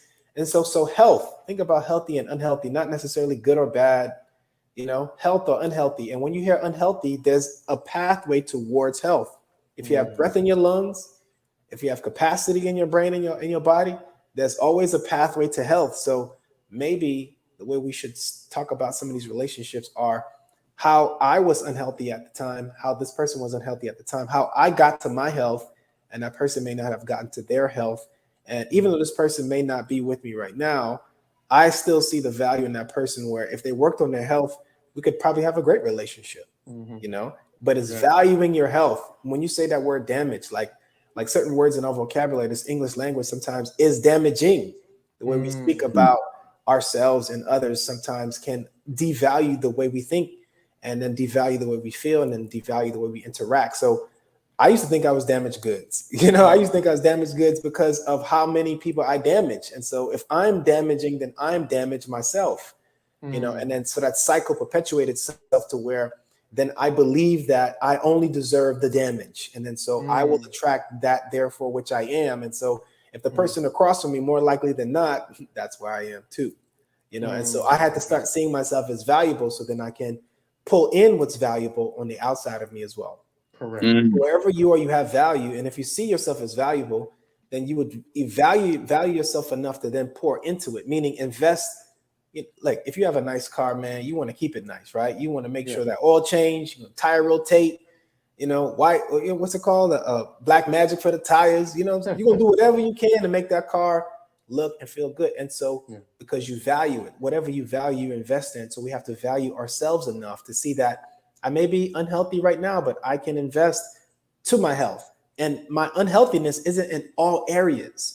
You know what I'm saying? Sometimes we take that damaged word and we put it on the whole of the person, when it's just one specific area that they may need to manage and become a healthier version of themselves. So we have to then be careful of how we choose to speak of ourselves and the people who we interact with. Heavy. Great response. Real quick, I just want to go over some of the comments. Yes. The book referral that was made Anubis TV, that was Man Heal Thyself by Queen Afua. That was also co-signed by Matt Genius. Yeah. So apparently we need to get that book. Definitely. A. Stanford says, great show, guys. We need more therapists like your guest. Does he have any ideas on how to get more brothers into this profession? Yes, I do, man. Yes, I do, man. As a licensed marriage and family therapist, I've seen and helped younger brothers get into this field. I've wrote recommendation letters. I've mentored. I've allowed them to intern at my office. If they need me and they find me, they reach out on social media or personally. I talk to them. I give them the time of day. But I think what's really going to get more people like you and I in this field is that I got to get paid more. Straight up, man. Good. More men want to go where the money is. We don't want to go into a career where we're going to be slumming and can't take care of our family. So you got to show this profession love. And I think it starts by valuing it. We pay the professions who we think are more valuable, more money. Yeah. And I think part of it is that we don't value mental health. So we don't pay. Exactly. Bro, I want to be the first mental health professional that's signed to $1 million contract. And when that happens, more people are gonna be like, hey, yo, you paying how much for mental health? And then it becomes the thing that people want to go after. Straight up. Like I want to be signed to like a basketball NFL player, a multi-year contract, multi-million-dollar contract, man. And I'm saying this publicly because I know my value. I know what I bring to the table. A lot of what you guys talked about are in our athletes, are entertainers, losing their careers, losing their pathways to success because they can't manage their mental and emotional state. Imagine if some of these players from way back in the day, man, I'm old school. I remember Maurice Claret, Maurice Claret played for Ohio State. Running back, was crazy talented. Marcus Vick, Michael Vick's younger brother, way better than Vick, stronger, faster, more accurate. Mental and emotional states. They can't manage those things. And so they didn't have the career they should have had, because they imagine if they had somebody such as myself in their life earlier, understand how to, that's millions of dollars in their pocket. Man, real talk. Man, shift some of that $1 million in your contract to me. You feel me? Real talk. Right? And so honestly, what's really going to help our people, one, not just this, man, and I'm talking light, but I'm also talking some truth, is create more value for my profession. Correct. Make us sexy, make us popular, like invite me to your show. You know what I'm saying? Letting people see us and interact with us and understanding that we're people just like they are. We make mistakes just like they do. We go through issues just like they do. The more we have opportunities like this to be on platforms where people can see us and scrutinize us, be like, man, I like that guy's hat. Right? But he did drop some facts though, Yeah. You know what I'm saying? So whatever it is, let them feel what they feel. But the more we can neutralize what we do as mental professionals in front of the people, so they can see us as people and the value that we bring, life-changing value, man. I'm talking about not for this generation, but 3 or 4 generations after. Because you can go backwards and trace your trauma 3 to 4 or 5 generations back. And so that trauma has a lasting impact. If we don't do the corrective right now, it's going to cost us in the future. So invest now so you can save later.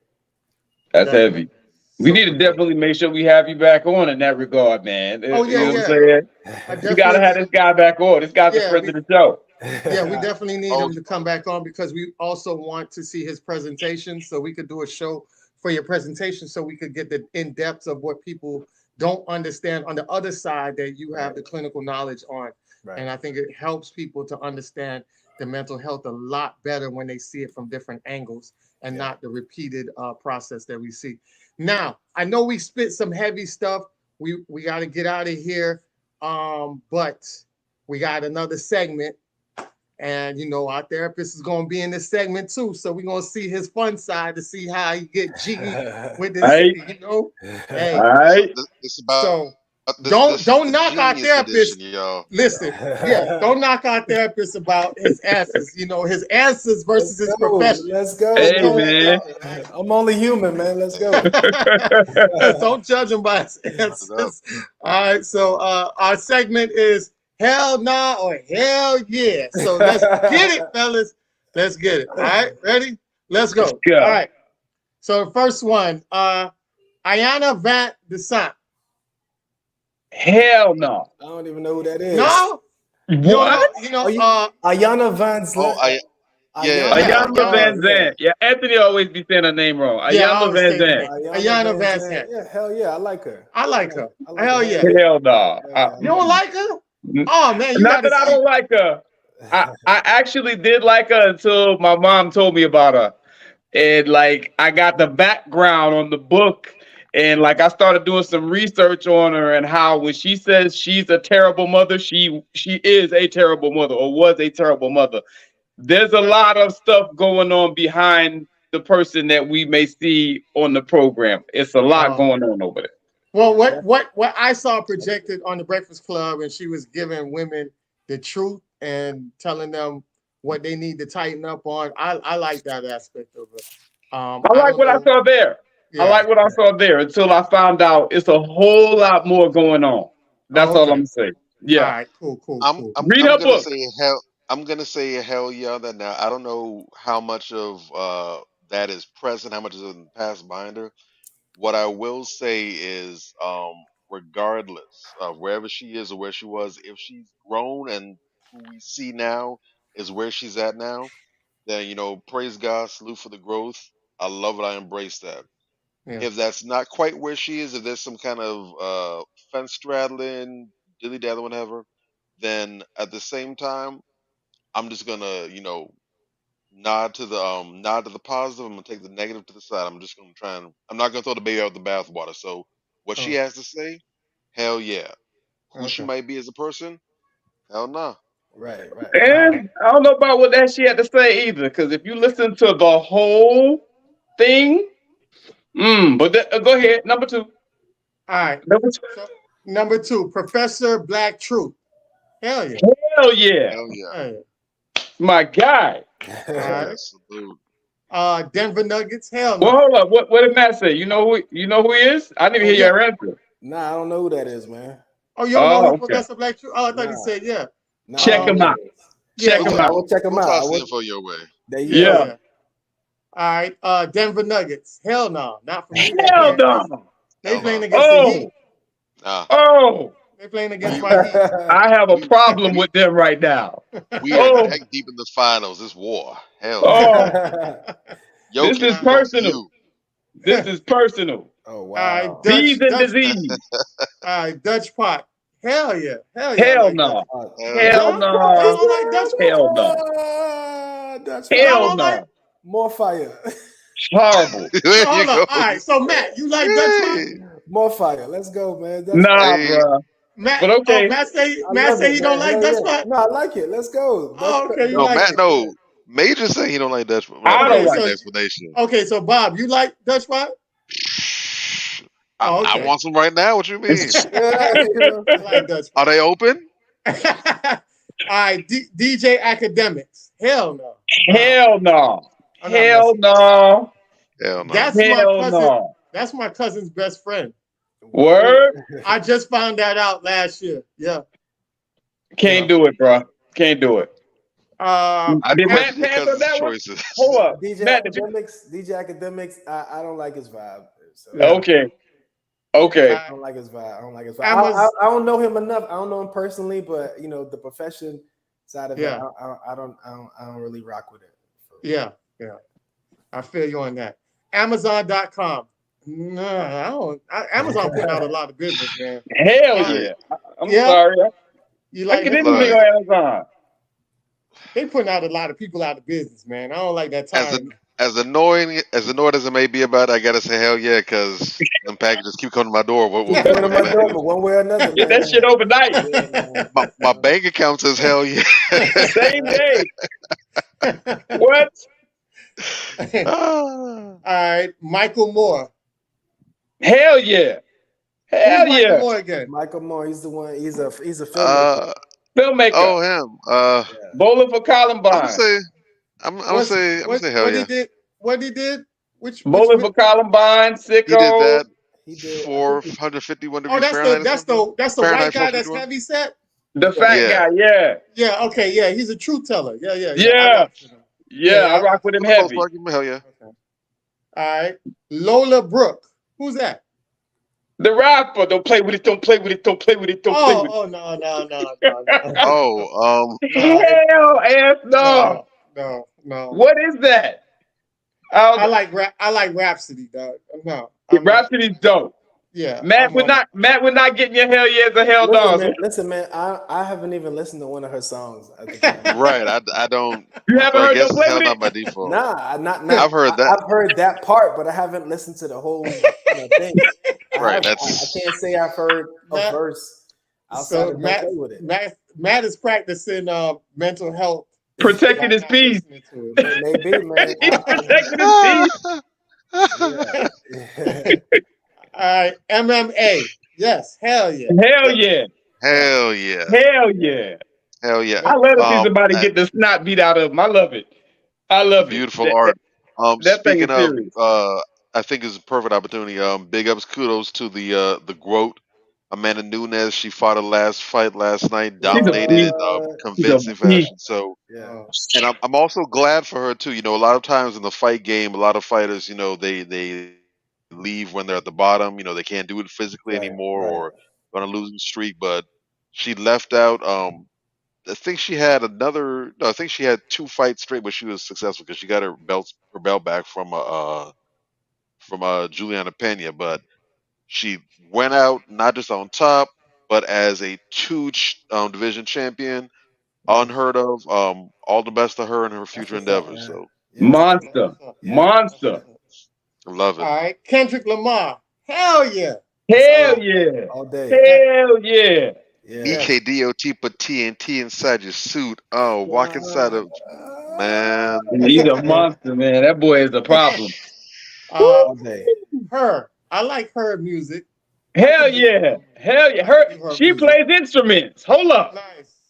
When the last time you seen a musician play an instrument? Hold up. Nice. Lizzo played All right, the flute, now. man. Lizzo Nope. plays the flute. I was about to say don't go. What happened? What happened? Lizzo, man. Lizzo doing it. No? Oh, okay. I was afraid I was gonna get sued. I was like, that's it.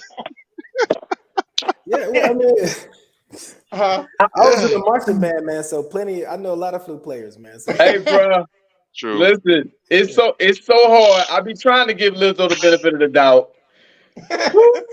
she talented, man. I'm telling She you. is talented. Talented. I wish she would focus on what she know how to do so we can hear more headlines about her talent than seeing her shake her ass all over the place and run around half naked and crying because people keep, talking about her weight. She be tripping, bro. I'd love to be on for that show, man. Whenever that show comes out. Yeah. Right. She can play the hell out of that flute. Yeah. She actually can, which surprised me. But Yeah, she's very talented. I actually enjoy her. Yeah. I liked her last album. It was dope. Yeah. But her antics. Go ahead. BMF TV show. Ooh, hell yeah. Yeah, it's decent. Haven't seen it yet, but I hear Haven't good things. seen, I'm haven't Bruh. seen, haven't seen gonna one give it a hell episode. yeah on credit. Yeah. Hell yeah. Haven't seen one episode. Oh, Matt, okay. I don't know if that's good for your mental health, bro. Like, let me tell you something. 50 Cent, for what it's worth, Uh-huh. that boy can tell a story. He can. Yeah. What I appreciate Whoa. about 50 is that he learned how to pivot, and they went from Yeah. telling stories Yes. to his art. Yes. And so that part I could appreciate. I just feel like there's another story of success that we could tell, man. You know? Yes. Oh, yeah. That's the problem. I'm also agree with that as well too. That's Yeah. the problem. Exactly. There has to be some stories that come out about a person such as like the guy who invented the Super Soaker. Where's his show at? You know? Yeah. Yeah, Yeah. I talked about that. You know, like I talked about that because I said they're coming out with Color Purple, and I was like, look, we've seen Color Purple for what it was. We don't need another rendition or revamp of Color Purple. Listen, leave that alone. Where is the John Horse movie? right. Right. You know, one of the greatest leaders, the revolutionary. The person. Lewis Latimer Yeah, but- movie. We need to hear about Don Peebles. Don Peebles, one of the major real estate moguls of this country. Yeah. Right. So thank God for Tariq Nasheed for putting 1804 out. But where is the real movie? Like that's a documentary type movie style movie. A lot. So like a real movie, like a real version BMF. I think I was watching Ghost at one point in time. Power. I think it was called. Yeah, Power. And I stopped watching. I stopped watching a lot of those shows, man, because they were traumatizing.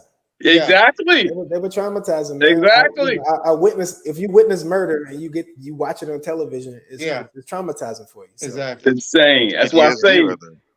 Yeah, some of these shows, it might not be the greatest for your mental health, but as far as the entertainment value of the show, phenomenal show. I'm sure, man. I'm sure. You know, and it's not that I don't watch like those specific shows are personal to me because that type of lifestyle was very close to the lifestyle of people that were close to me. Those things. So when I feel you. Yeah, so I feel you. All right. So T-Pain. Yeah, I like it. Hell no. No. Hell no. No. No. No. T-Pain had all this. Yeah, man. I hate them simp anthems. He's the simp anthem. Tallahassee Payne, man. Oh my God, he is the simp anthem greatest of all time. No. Are you telling us, Major, that you're not in love with the scripper?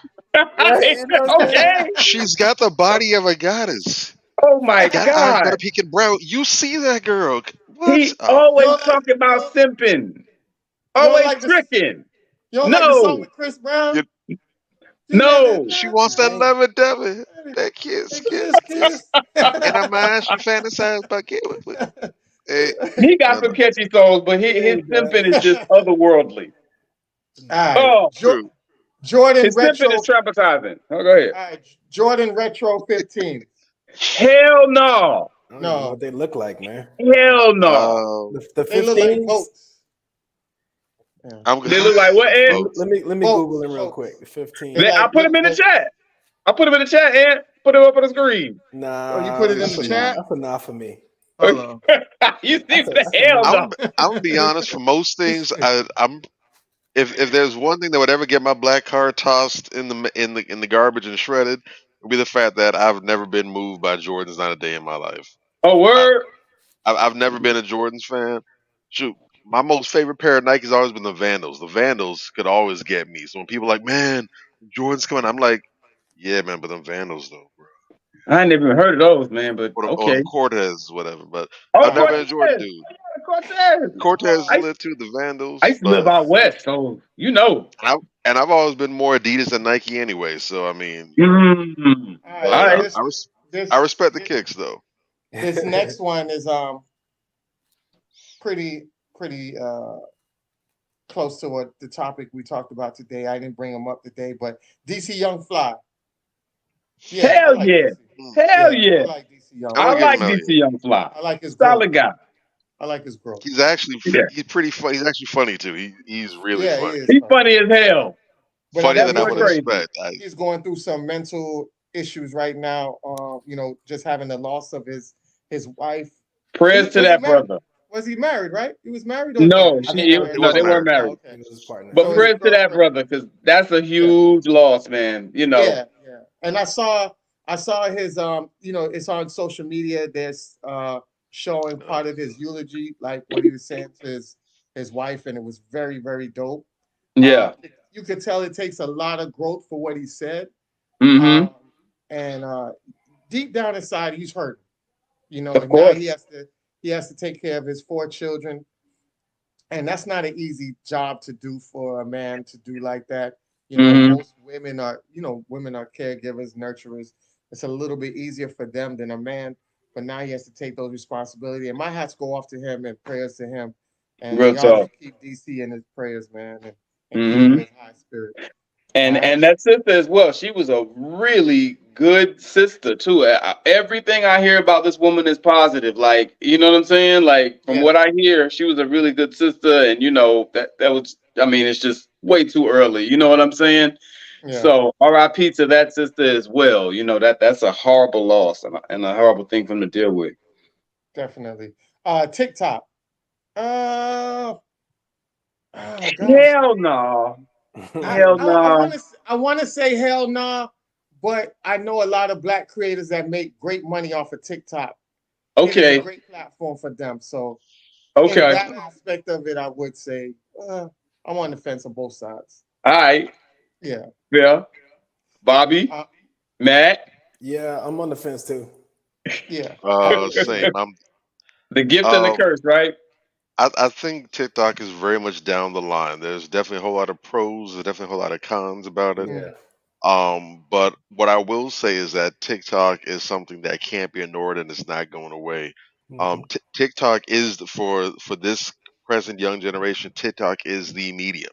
Yeah. And it's not Mm. just a bunch of. I mean, we all get on the dances and the garbage trends that come out of there, but there's a lot of legitimate information that comes out of there. A lot of great instructions, a lot of guidance on things.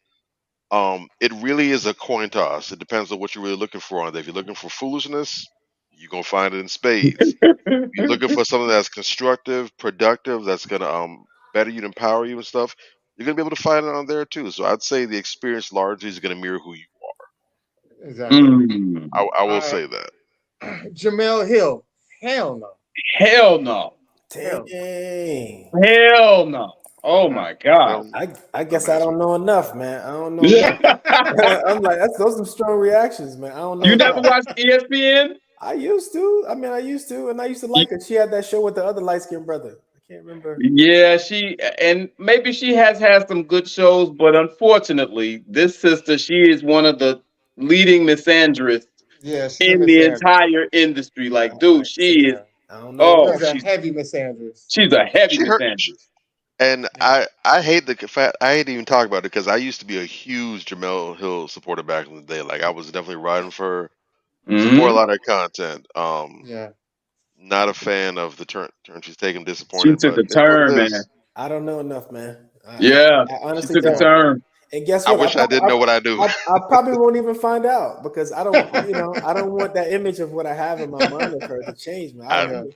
I I feel feel you. the You know what I'm same way. saying? It's Like like I feel you. I I have feel her you. still as a, yeah, man, Jamel And, Hill. and the Come thing on, is, come to the barbecue. She good. and the thing is, it's black men specifically that she Yeah, shits on. I don't. Yeah. That's the thing. I haven't heard hey my man, Uh, chance. I haven't heard so you're tainting his mental image, man. Fall back, I'm gonna chill. I'm gonna I chill. know, man. Like, all relax. right, dear future wife, podcast. Yes, I like that podcast. Absolutely. I love that podcast. I love that Shout podcast. out to Love the that brother. brothers, every brother that's out there doing great podcasts, man. Salute to you. Very Definitely, soulful. we'll definitely do a show with podcasts and highlight some good podcasts out there. Definitely. That's a Uh, great idea. caviar. Oh no, I don't do it. Hell no. I never ate it, Hell but no. I'm not eating no fish eggs. I damn near don't eat Hell it. I no. don't eat sushi, so nah, that's a no It, for me. it tastes like it looked like it tastes. that's a nod for me, man. Because yeah. Now you know it's bad when your therapist don't want to eat it. So Hey. I'm not gonna say hell no. I haven't tried it yet. I'm open to the experience. So if I can get my hands on something, we're gonna see what it do. All right. But All right, last but not least, Clark's. Hell yeah, I like Clark's. Hell yeah. I do Hell like yeah. Clark's. Shout out to Vibes Cartel. Yeah, man. Yeah. You dig? Clark's are a classic for me, man. World boss. Clark's makes some of the best top-notch quality desert boots out of them. Things be perfect. So Sick. I'm from I was born in the Bahamas, man. You know, so There you go. Clark's There you go. Clark's was there way. my brother 242, yes sir. Yeah, that's right. Because Bobby Drake is Bahamian. Talk That's right. to make Yeah. these people know. Yeah. All right. Definitely. All right. So as you guys know, we're about to get up out of here. Before we get up out of here, we're gonna do our crown check segment, which is our next segment, and then we'll let the therapist close out and let him tell us where we can find. Because I'm getting text With messages some from bars, with some bars, with some. Yo, listen, I'm getting. There you go. And don't There forget, you we go. also closing out I'm on that legendary iconic track, I'm Black. Oh yeah, Yes. let's do it. Don't forget. I'm getting so many text messages from people that love our guest tonight, man. He's blowing them away with. I'm getting Facebook posts. I appreciate that. I'm getting everybody's just hitting me up talking about that since I've been on the program. We appreciate Got the internet going nuts. Yes, we appreciate that. And it's like I tell people all the time, listen, I'm a huge advocate for professional people, but I love it when you get professional Black people that look like us, because we always have this stigma that we don't think Black people are professional enough. And we think that people outside of what we look like is more professional than us. And that's far from the truth, because I run across more Black professionals in our community than I run across professionals outside our community. And a lot of times those professionals outside the community charge you way too much, and they tell you to kiss their ass and give you their ass to kiss in the process. And our people that look like us bend their back so much to do for us, and we don't even realize or appreciate it. Just like Matt said earlier, sometimes they are cutting their costs just so that some of these young folks have access to at least experience what therapy looks like and to see if they want to invest in it, even in the long term. That to me is the most powerful thing and the most powerful person that you can invest in, because of that type of empathy, that they go back and they can cut back their own expenses just to better somebody else. People outside of our community ain't doing that on a major label like how our people are doing it. So definitely wanted to put that out there. And we're definitely going to get into our next segment, which is Crown Check.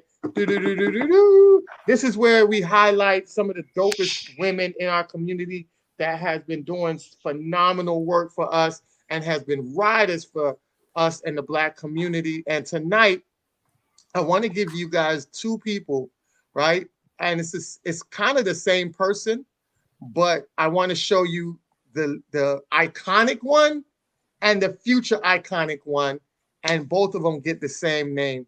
And that person tonight is Fannie Lou Hamer, right? So everybody knows about Fannie Lou.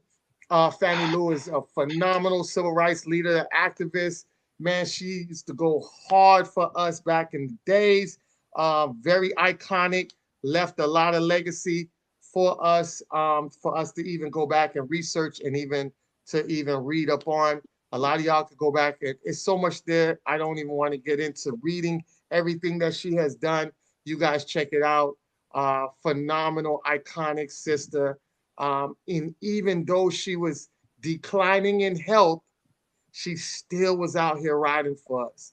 And that's crazy, because a lot of times Black people have to put their health on the back burner just to be strong enough for not only themselves, their family, but also for our community. And shout out to her for doing that. And why I said that it was a double tonight is because the modern day Fannie Lou Hamer is, some of y'all might know her. I personally know her, and that's Valencia Gunder, right? So Valencia Gunder has been doing phenomenal work out here. We even have Valencia Gunder Day, which is February 28th. You know, very iconic. She was very iconic when it came down to hurricanes and making sure that when they hit Florida, None of the city workers and anybody responded faster than her. She aligned with a friend of mine in the Haitian community that has been doing very great work. And they together had been out here feeding over 15,000 people before the rescue units could bring food and water to these people. And a Wow. lot of, like I said, whenever things happen, Black people get hit the hardest because we have the least resources. So she built up the resources Right. enough before the hurricane came and out there supplied a lot of our peoples. And imagine if she didn't do that, how much people would have died out of starvation or just having people to come out there to help and assist them. So shout out to Valencia Gunda for being the modern day Fannie Lou Hamer. She also has a organization where she feeds the homeless. A lot of the homeless are Black men. A lot of people don't really realize or know that. Mhm. And she's been doing that for years. I've also went out there, viewed her going out there, assisted a couple of times of passing out food for the homeless. It was a great experience to go out there and see what she does day in, day out.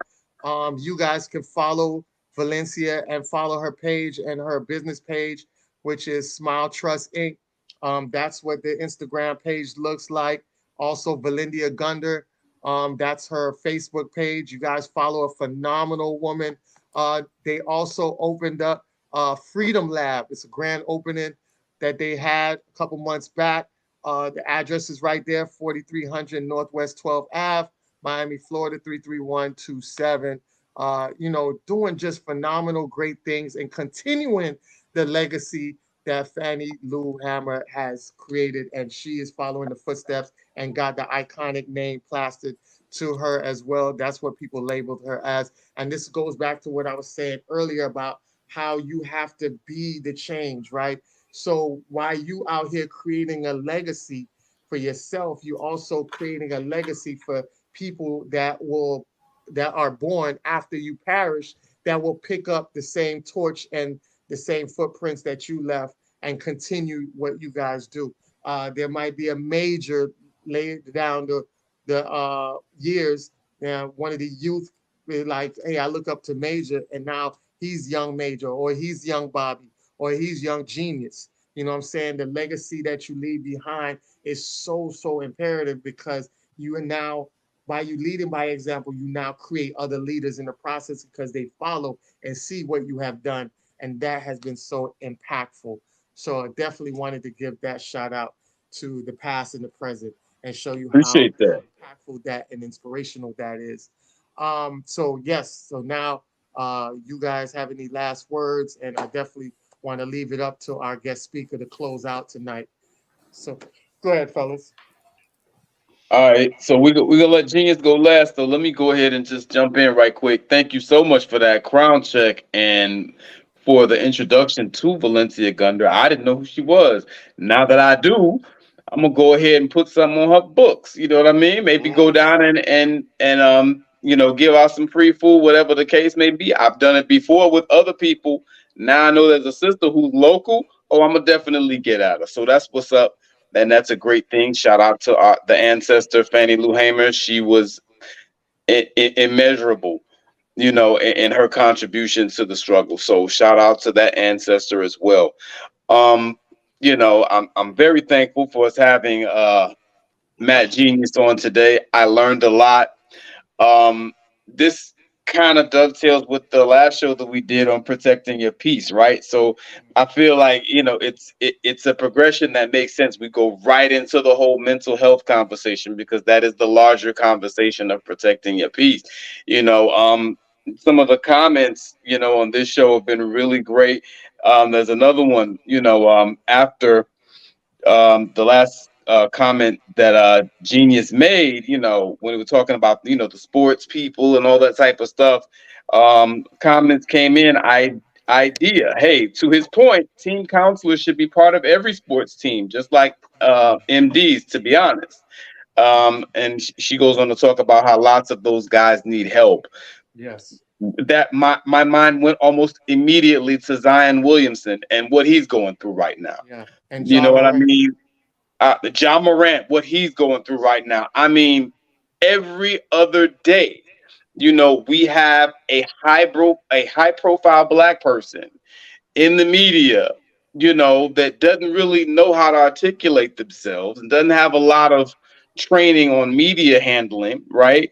And they're going through something and it gets taken to the moon. It gets blown out of context a lot of times, or it ends up really hurting them. Kanye West is probably the greatest example recently that I can think of someone who needs, someone in their headspace, a Matt Genius in their headspace, or someone like that. So I'm going to, I'm going to tell everybody I know, and I'm going to encourage a friend to tell a friend. So, like our brother said, we can put some respect on their names, to get them the paper that they need to make other younger brothers want to come up and do what they do, because brothers go where the money is, because we have to provide for our families. It's that simple.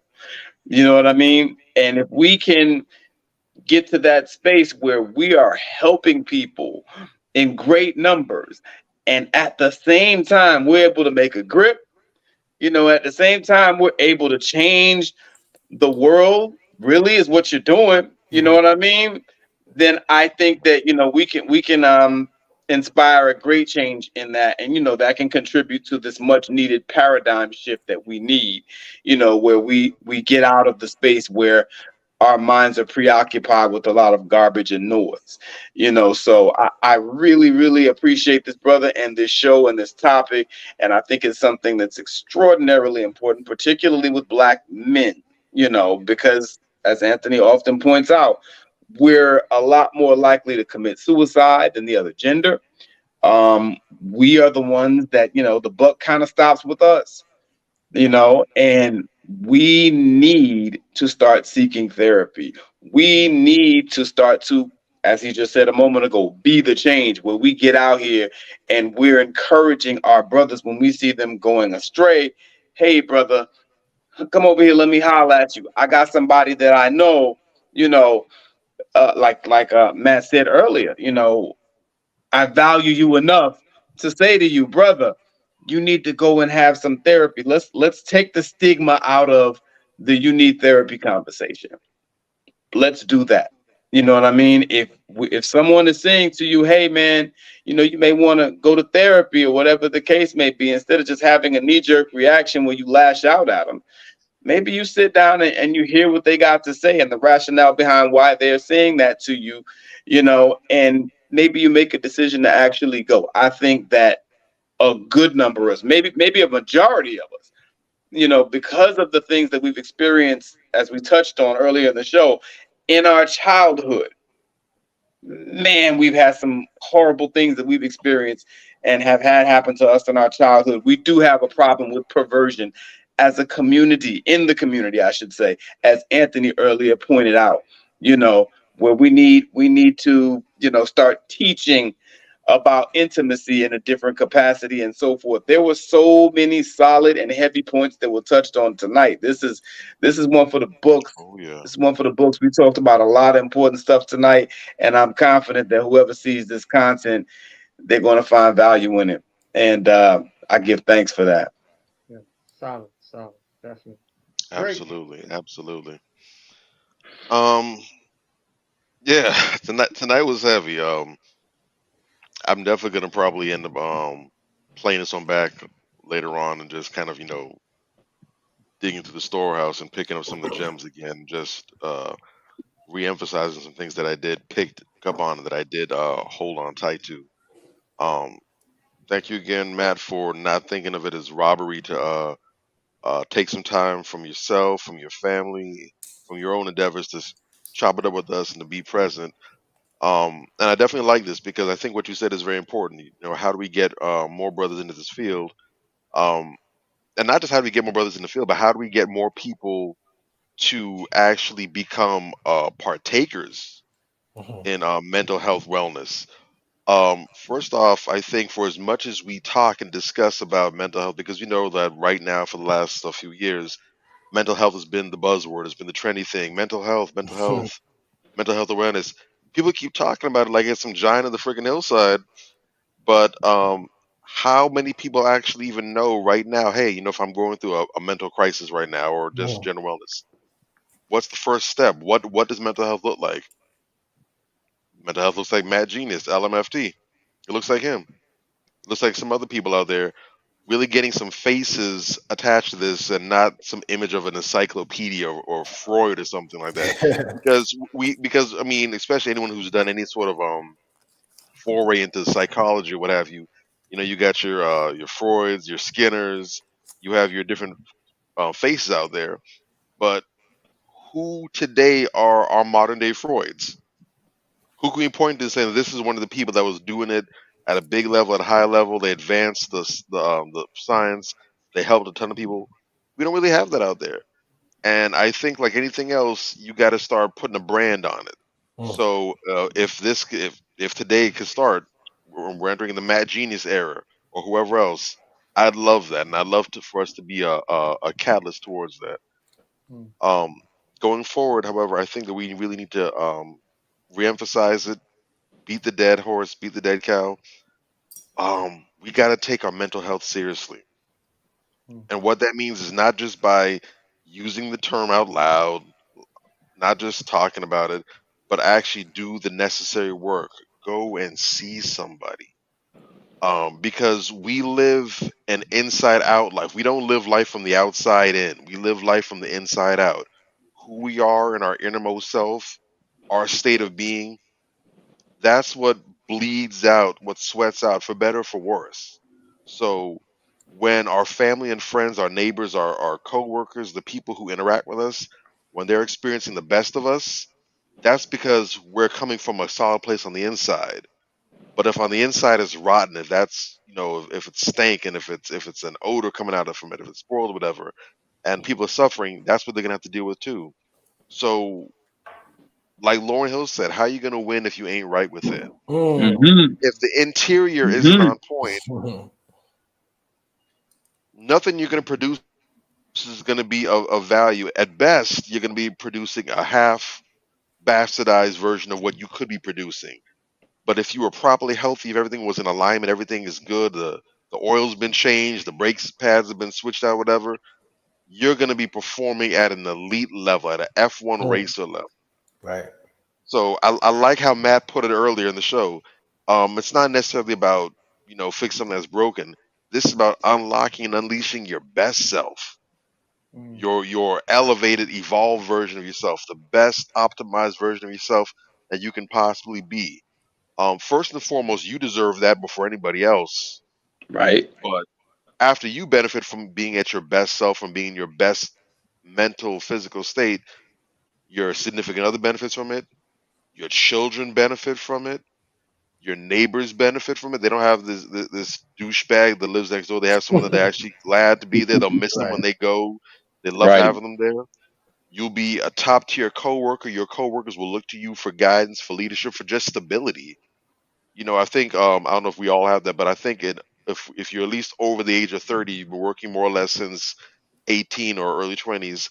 I think you should have enough work experience in enough different places where at least one of your jobs had one person that was like that rock, that stability source. If it got too hot in the trenches, you could go to that person, Hmm. or you just felt even if they never did anything, you just felt better by having them be around. Yeah. When they leave, you miss them. Um, why not you? Mm. That can be you. Great You just point. have to provide that unintended benefit of just by being around. You're a godsend to other people. You bring peace in the middle of chaos. You're that level playing field that other people are searching for. Be that. And the crazy thing is, in addition to the value that you can provide to other people by being that, I think you'd be surprised how much a blessing that is to yourself. Not just that you're helping other people, but how people look after you, how you're covered by other people because they respect what you do for them, whether they ever tell you or not. But again, none of that is possible if the inside ain't up to par. Mm-hmm. So go find you a mad genius, find you a therapist, find you somebody who you can confide in, and give them everything. I tell people there's two people. If it ain't your mama, if it ain't your daddy, if it ain't your wife or your husband, There's two people in life that you are never, under any circumstance, supposed to lie to. You ain't never supposed to lie to your lawyer, and you ain't never supposed to lie to your therapist. Yo. Because All the right. more honest, the more transparent you are with them, Right. it can only benefit you. Only. Yeah. You know So, what I'm saying? So go ahead, take the risk, roll the dice, gamble on yourself. Mm. How can you lose? Yeah. that. Oh, Yeah. super dope. Super dope. Mm-hmm. So Matt, close us out and also let everybody know how to get in contact with you. Don't leave nothing off the Gotcha, table. man. Yeah. So Any many. projects you're working on? Any Yeah, partnerships you man. got coming up? Go. So many All ways that. you can get in contact with me. Of course, the first thing is just put in Google Matt Genius. Just do that first of all. I think you're gonna be surprised what comes up. Second of all, that's the way you can find me on all platforms. Matt Genius on Facebook, Instagram, TikTok, all of it. Find Matt Genius, and of course, I have music as well that are high frequency music, meaning it's going to be good for you and your kids. You can listen to Bet. this person. And it's gonna be, some good hip hop for you and your kids can be like, yeah, man, this is my era. This is I how we love did it. it. You know what I'm saying? So of course I also have children's books as well. I wrote 3 children's books that are out on Amazon. You can check them out. The link is on my Facebook page and my IG Dope. page. So check out my children's book. And my private practice page is called Beach Stone Counseling. You can check that out as well. Beach Stone Counseling. You can separate the words and you can Google it as well. I have some great reviews if you want to check out. My website is beachstonecounseling.com. Mm-hmm. I also have some auxiliary pages where I'm doing some interesting things. I have a page called Hip Hop and Therapy where I talk about some hip hop lyrics that I appreciate that kind of, alludes to some therapeutic aspect that I highlight in the song. And so check that out as well. Just a lot of things, man. If you go to my IG page, you're gonna find most of those things in my bio. So go to IG. I think that'll be the best way.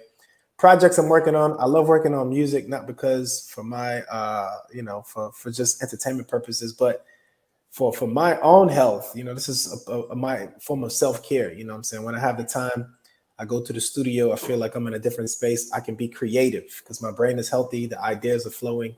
I'm able to produce better music that way. So I have some music that I'm working on. I want to create a full album, with some really good quality songs. I have a couple songs that I want to release this month that I'm trying to release this month if I can get them some final edits. One of those songs is, well, both of those songs are for my brothers. One of those songs is for men who love to cook for their family. Okay. In the kitchen, you're in the kitchen, you want some theme music. Yeah. I got you covered. Hey. I got you All covered. right. The song is called Make a Meal. Make a Meal. Oh. Make a Okay. meal. That sounds dope. Yes. Hey, I got some tracks for you too, by the way, Pimp, and I'm a producer. Okay. Yeah. I'm gonna send you my email. You can send me over some of their tracks. And Let's do it. A super a team. collaboration. It's gonna be a problem. It's gonna be a problem. Yeah. Major The mad Productions. The mad villainy. I feel it. It's going down. That should be released. Trying to release this summer. It's called "I'm Happy for My Brothers." Dope. And if you are from my area, you remember we had a song that if it played in the club, we fighting. It's called I Ride for My Yeah. Right. As soon as that song come on, you like C Murder. Yeah. And that song, C Murder joint. That song had a frequency, for all of us, man. It did this something for us that made us just put us into a trance state of just looking for something to get into. And so I'm happy for my brothers is like the updated version of that. Me saying instead of after mother, I'm saying I'm happy for my brothers. Yeah. That's dope. Celebrating Black men past and present. You know what I'm saying? That's dope. The concept is dope. Love so it, the I track love gotta it. be dope. Yeah. Oh, I appreciate that. Yeah, I'm happy for my that's brothers. crazy. So, just more projects coming out. My wife is the better rapper between the two of us, so we working. Oh, word? Yeah, man. She nice? She listen to Black. She got the last verse on that joint. She ate it up. She ate it up, man. What female rapper did she put you in the mind of? Man, I would say Muhammadiyah? Muhammadiyah? Lauren? Sound like a Rhapsody and Lauryn Hill. Okay. Between Okay. and Lauryn Hill. I'm looking forward to hearing that. Yeah, That's what's up. she's nice, man. She's nice, and Well, she's like, we're about to hear that. Yeah. yeah, you're about Okay. to.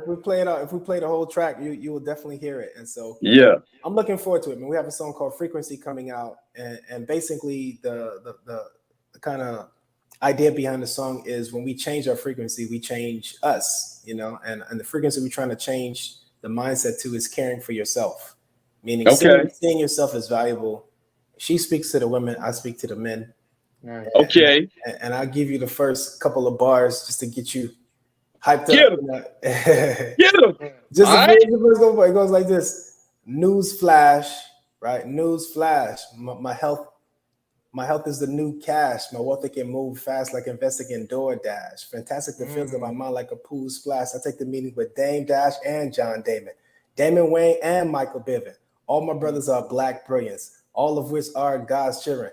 Black men, we are valuable. Some would say we're unstoppable. But when we stop, it gets misconstrued. 9-to-5 narrative, even news. 9-to-5 parakick super cruise. You can choose, I can choose. Breath work is my top to do. What I can, you can do too. I just a sample of it right there. Fire. Fire, So, boy. yeah. Yeah. But the producer that I've been working with, salt on it. the producer that I've been working with is from Detroit, man. He's a really great guy. You can check him out as well.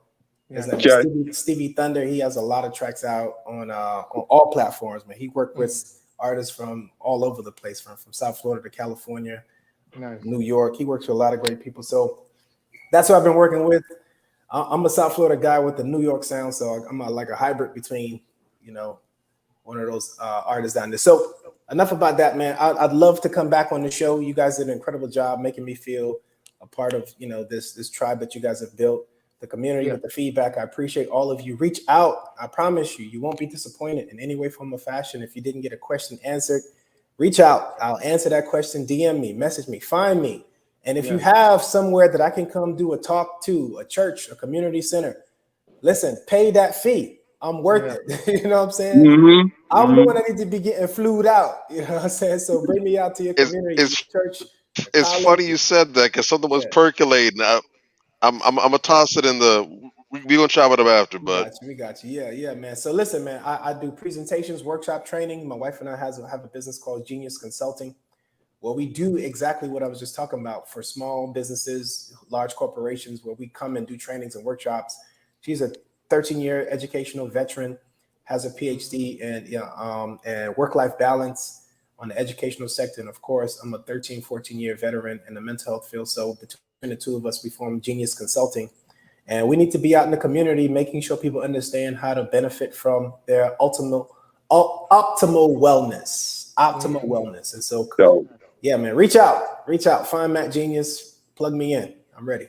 Yes, we definitely will reach out. Definitely. I know we got something planned for the Manversation platform to be live. We're going to do a live event, and we'll definitely include you in that. We got to put that together in the future, but we're definitely going to add you into that plan. So look forward to us reaching back out to you for that as well. Well, we're definitely going to have you back on the show as well. We appreciate everything that you brought to the show. The gems you have dropped, man, so powerful. And I'm glad that everybody was able to see who you are and that we have somebody so dope that look like us. Yeah. That look like us. Y'all don't understand representation matters. Y'all get excited when y'all see Little Mermaid. Yes. Like Little Mermaid. Yes. I will say that. Y'all get excited about Black Panther. Yes. Representation. I like that.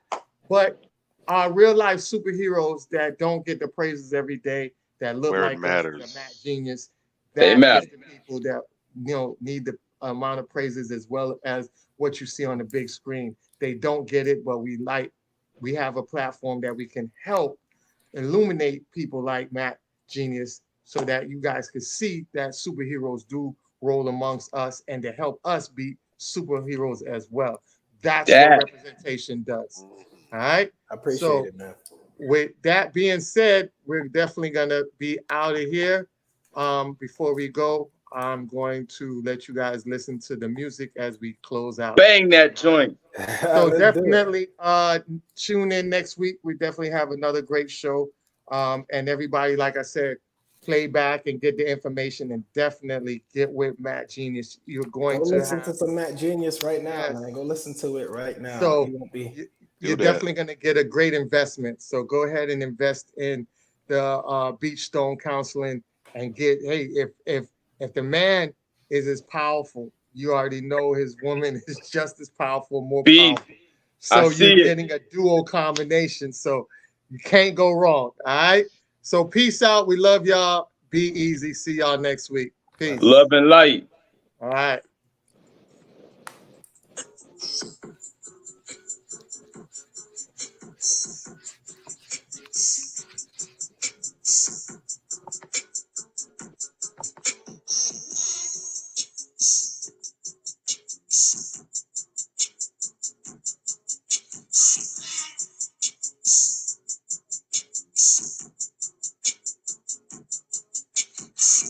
Call it the gift and the curse. Always a gift, you know. I know my truth doesn't hurt. I am at one with the earth. Leaders with leaders with leaders. Look how we made them believe us. Coming in hot from the freezer. We keep it light like it's easy. I see the future is bright. Look at the youth taking flight. We make the best of the best. All of them saying we're blessed. Beating the drums and we move. Always a vibe with the crew. Circling back for the few. The many is waiting for you. What do you mean what you mean? Nothing in life for the same. Black is a powerful thing. Go at the pendulum swing.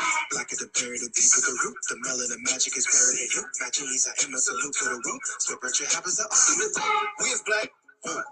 Me and Mac. You need the raps. We need the racks. We is back. The black race. They wanna be us. That's the story of blackface. We built it up. So just give us the back pay. How I carry my family. You gon' think that my back ache. Stop asking for things. It's all for a rat race. They happy we big to put us in last place. Won't be all the hard. All because these cars. Now they ringing along. Always say we are. Skin alone. Make us the biggest army. And once we figure it out, all my homies is born. Genius and code was the concept. Vision clear for the onset. Myers with under the mindset. Doing things haven't been done yet. We is the hottest alive. None of you hotter. Try to survive. Rhyming is fly, you never get through till you ride with the guy. We make moves to make moves. Play this instead of the news. That was a quote from SBeezy. We make the trauma look easy. Easy peasy. Me and Jimmy. Need the real, then you need a me. Need the real, then you need to see. Need a mean, let's get it easy. We are the world, we got the juice. Listen to Pac, he tell the truth. My brother Cole, check out the catalog. Man out of space, feel if I travel out. Babby rap, he be built, you can't be acting. Ain't y'all sweet, laugh tappy. Don't try Florida, them cats be back. Been to the future, the present is great. Great from my heart because this is the day. Look to the mother for us that will pray. Africa motherland, show us the way. Show us the way. We gotta go. No time to waste. It's time to go. Big time. Geronimo. Yep. Now you know. In Puerto Rico, they call me the Grito. I was like, oh no. They said it's all love though. I said you so dope. They said for show though. I said explain though. They said bet here we go. You are in Afro. You are incredible. Black skin so magical. In the sun it shines so. Melanated is noble. God kings and queens yo. Google search I'm a raw yo. Read and learn straight fast yo. I am God. I am free. I am black as I can be. Nobody can love my blackness better than me. Black. Yeah. Biggity black. I'm black, who's black, we black, all black, hey black, blue black, still black, been there, done that, future, past, queens black, king black, Brucey, dirt black. They can't help but notice when we show this, we can't help but be black, blood thick, flow sick, genius, oozing greatness, black dark mindscape, all black. Time is an illusion, life is present, victim mindset held back in the school of life. The book is you, the breath is key. Memory back, don't want you to miss this, so I'll say this slow to help you unblock, unlock the potential, residential mother science, unlock the guide that's deep inside your mind. Take time to breathe, relax, receive, refine. Black is more than a fad, a trend to try. Black now, black then, black love, black friend, prototype. Please black. Me and Mac. Need the racks. Need the racks. We is back. The black race. That's the story of blackface.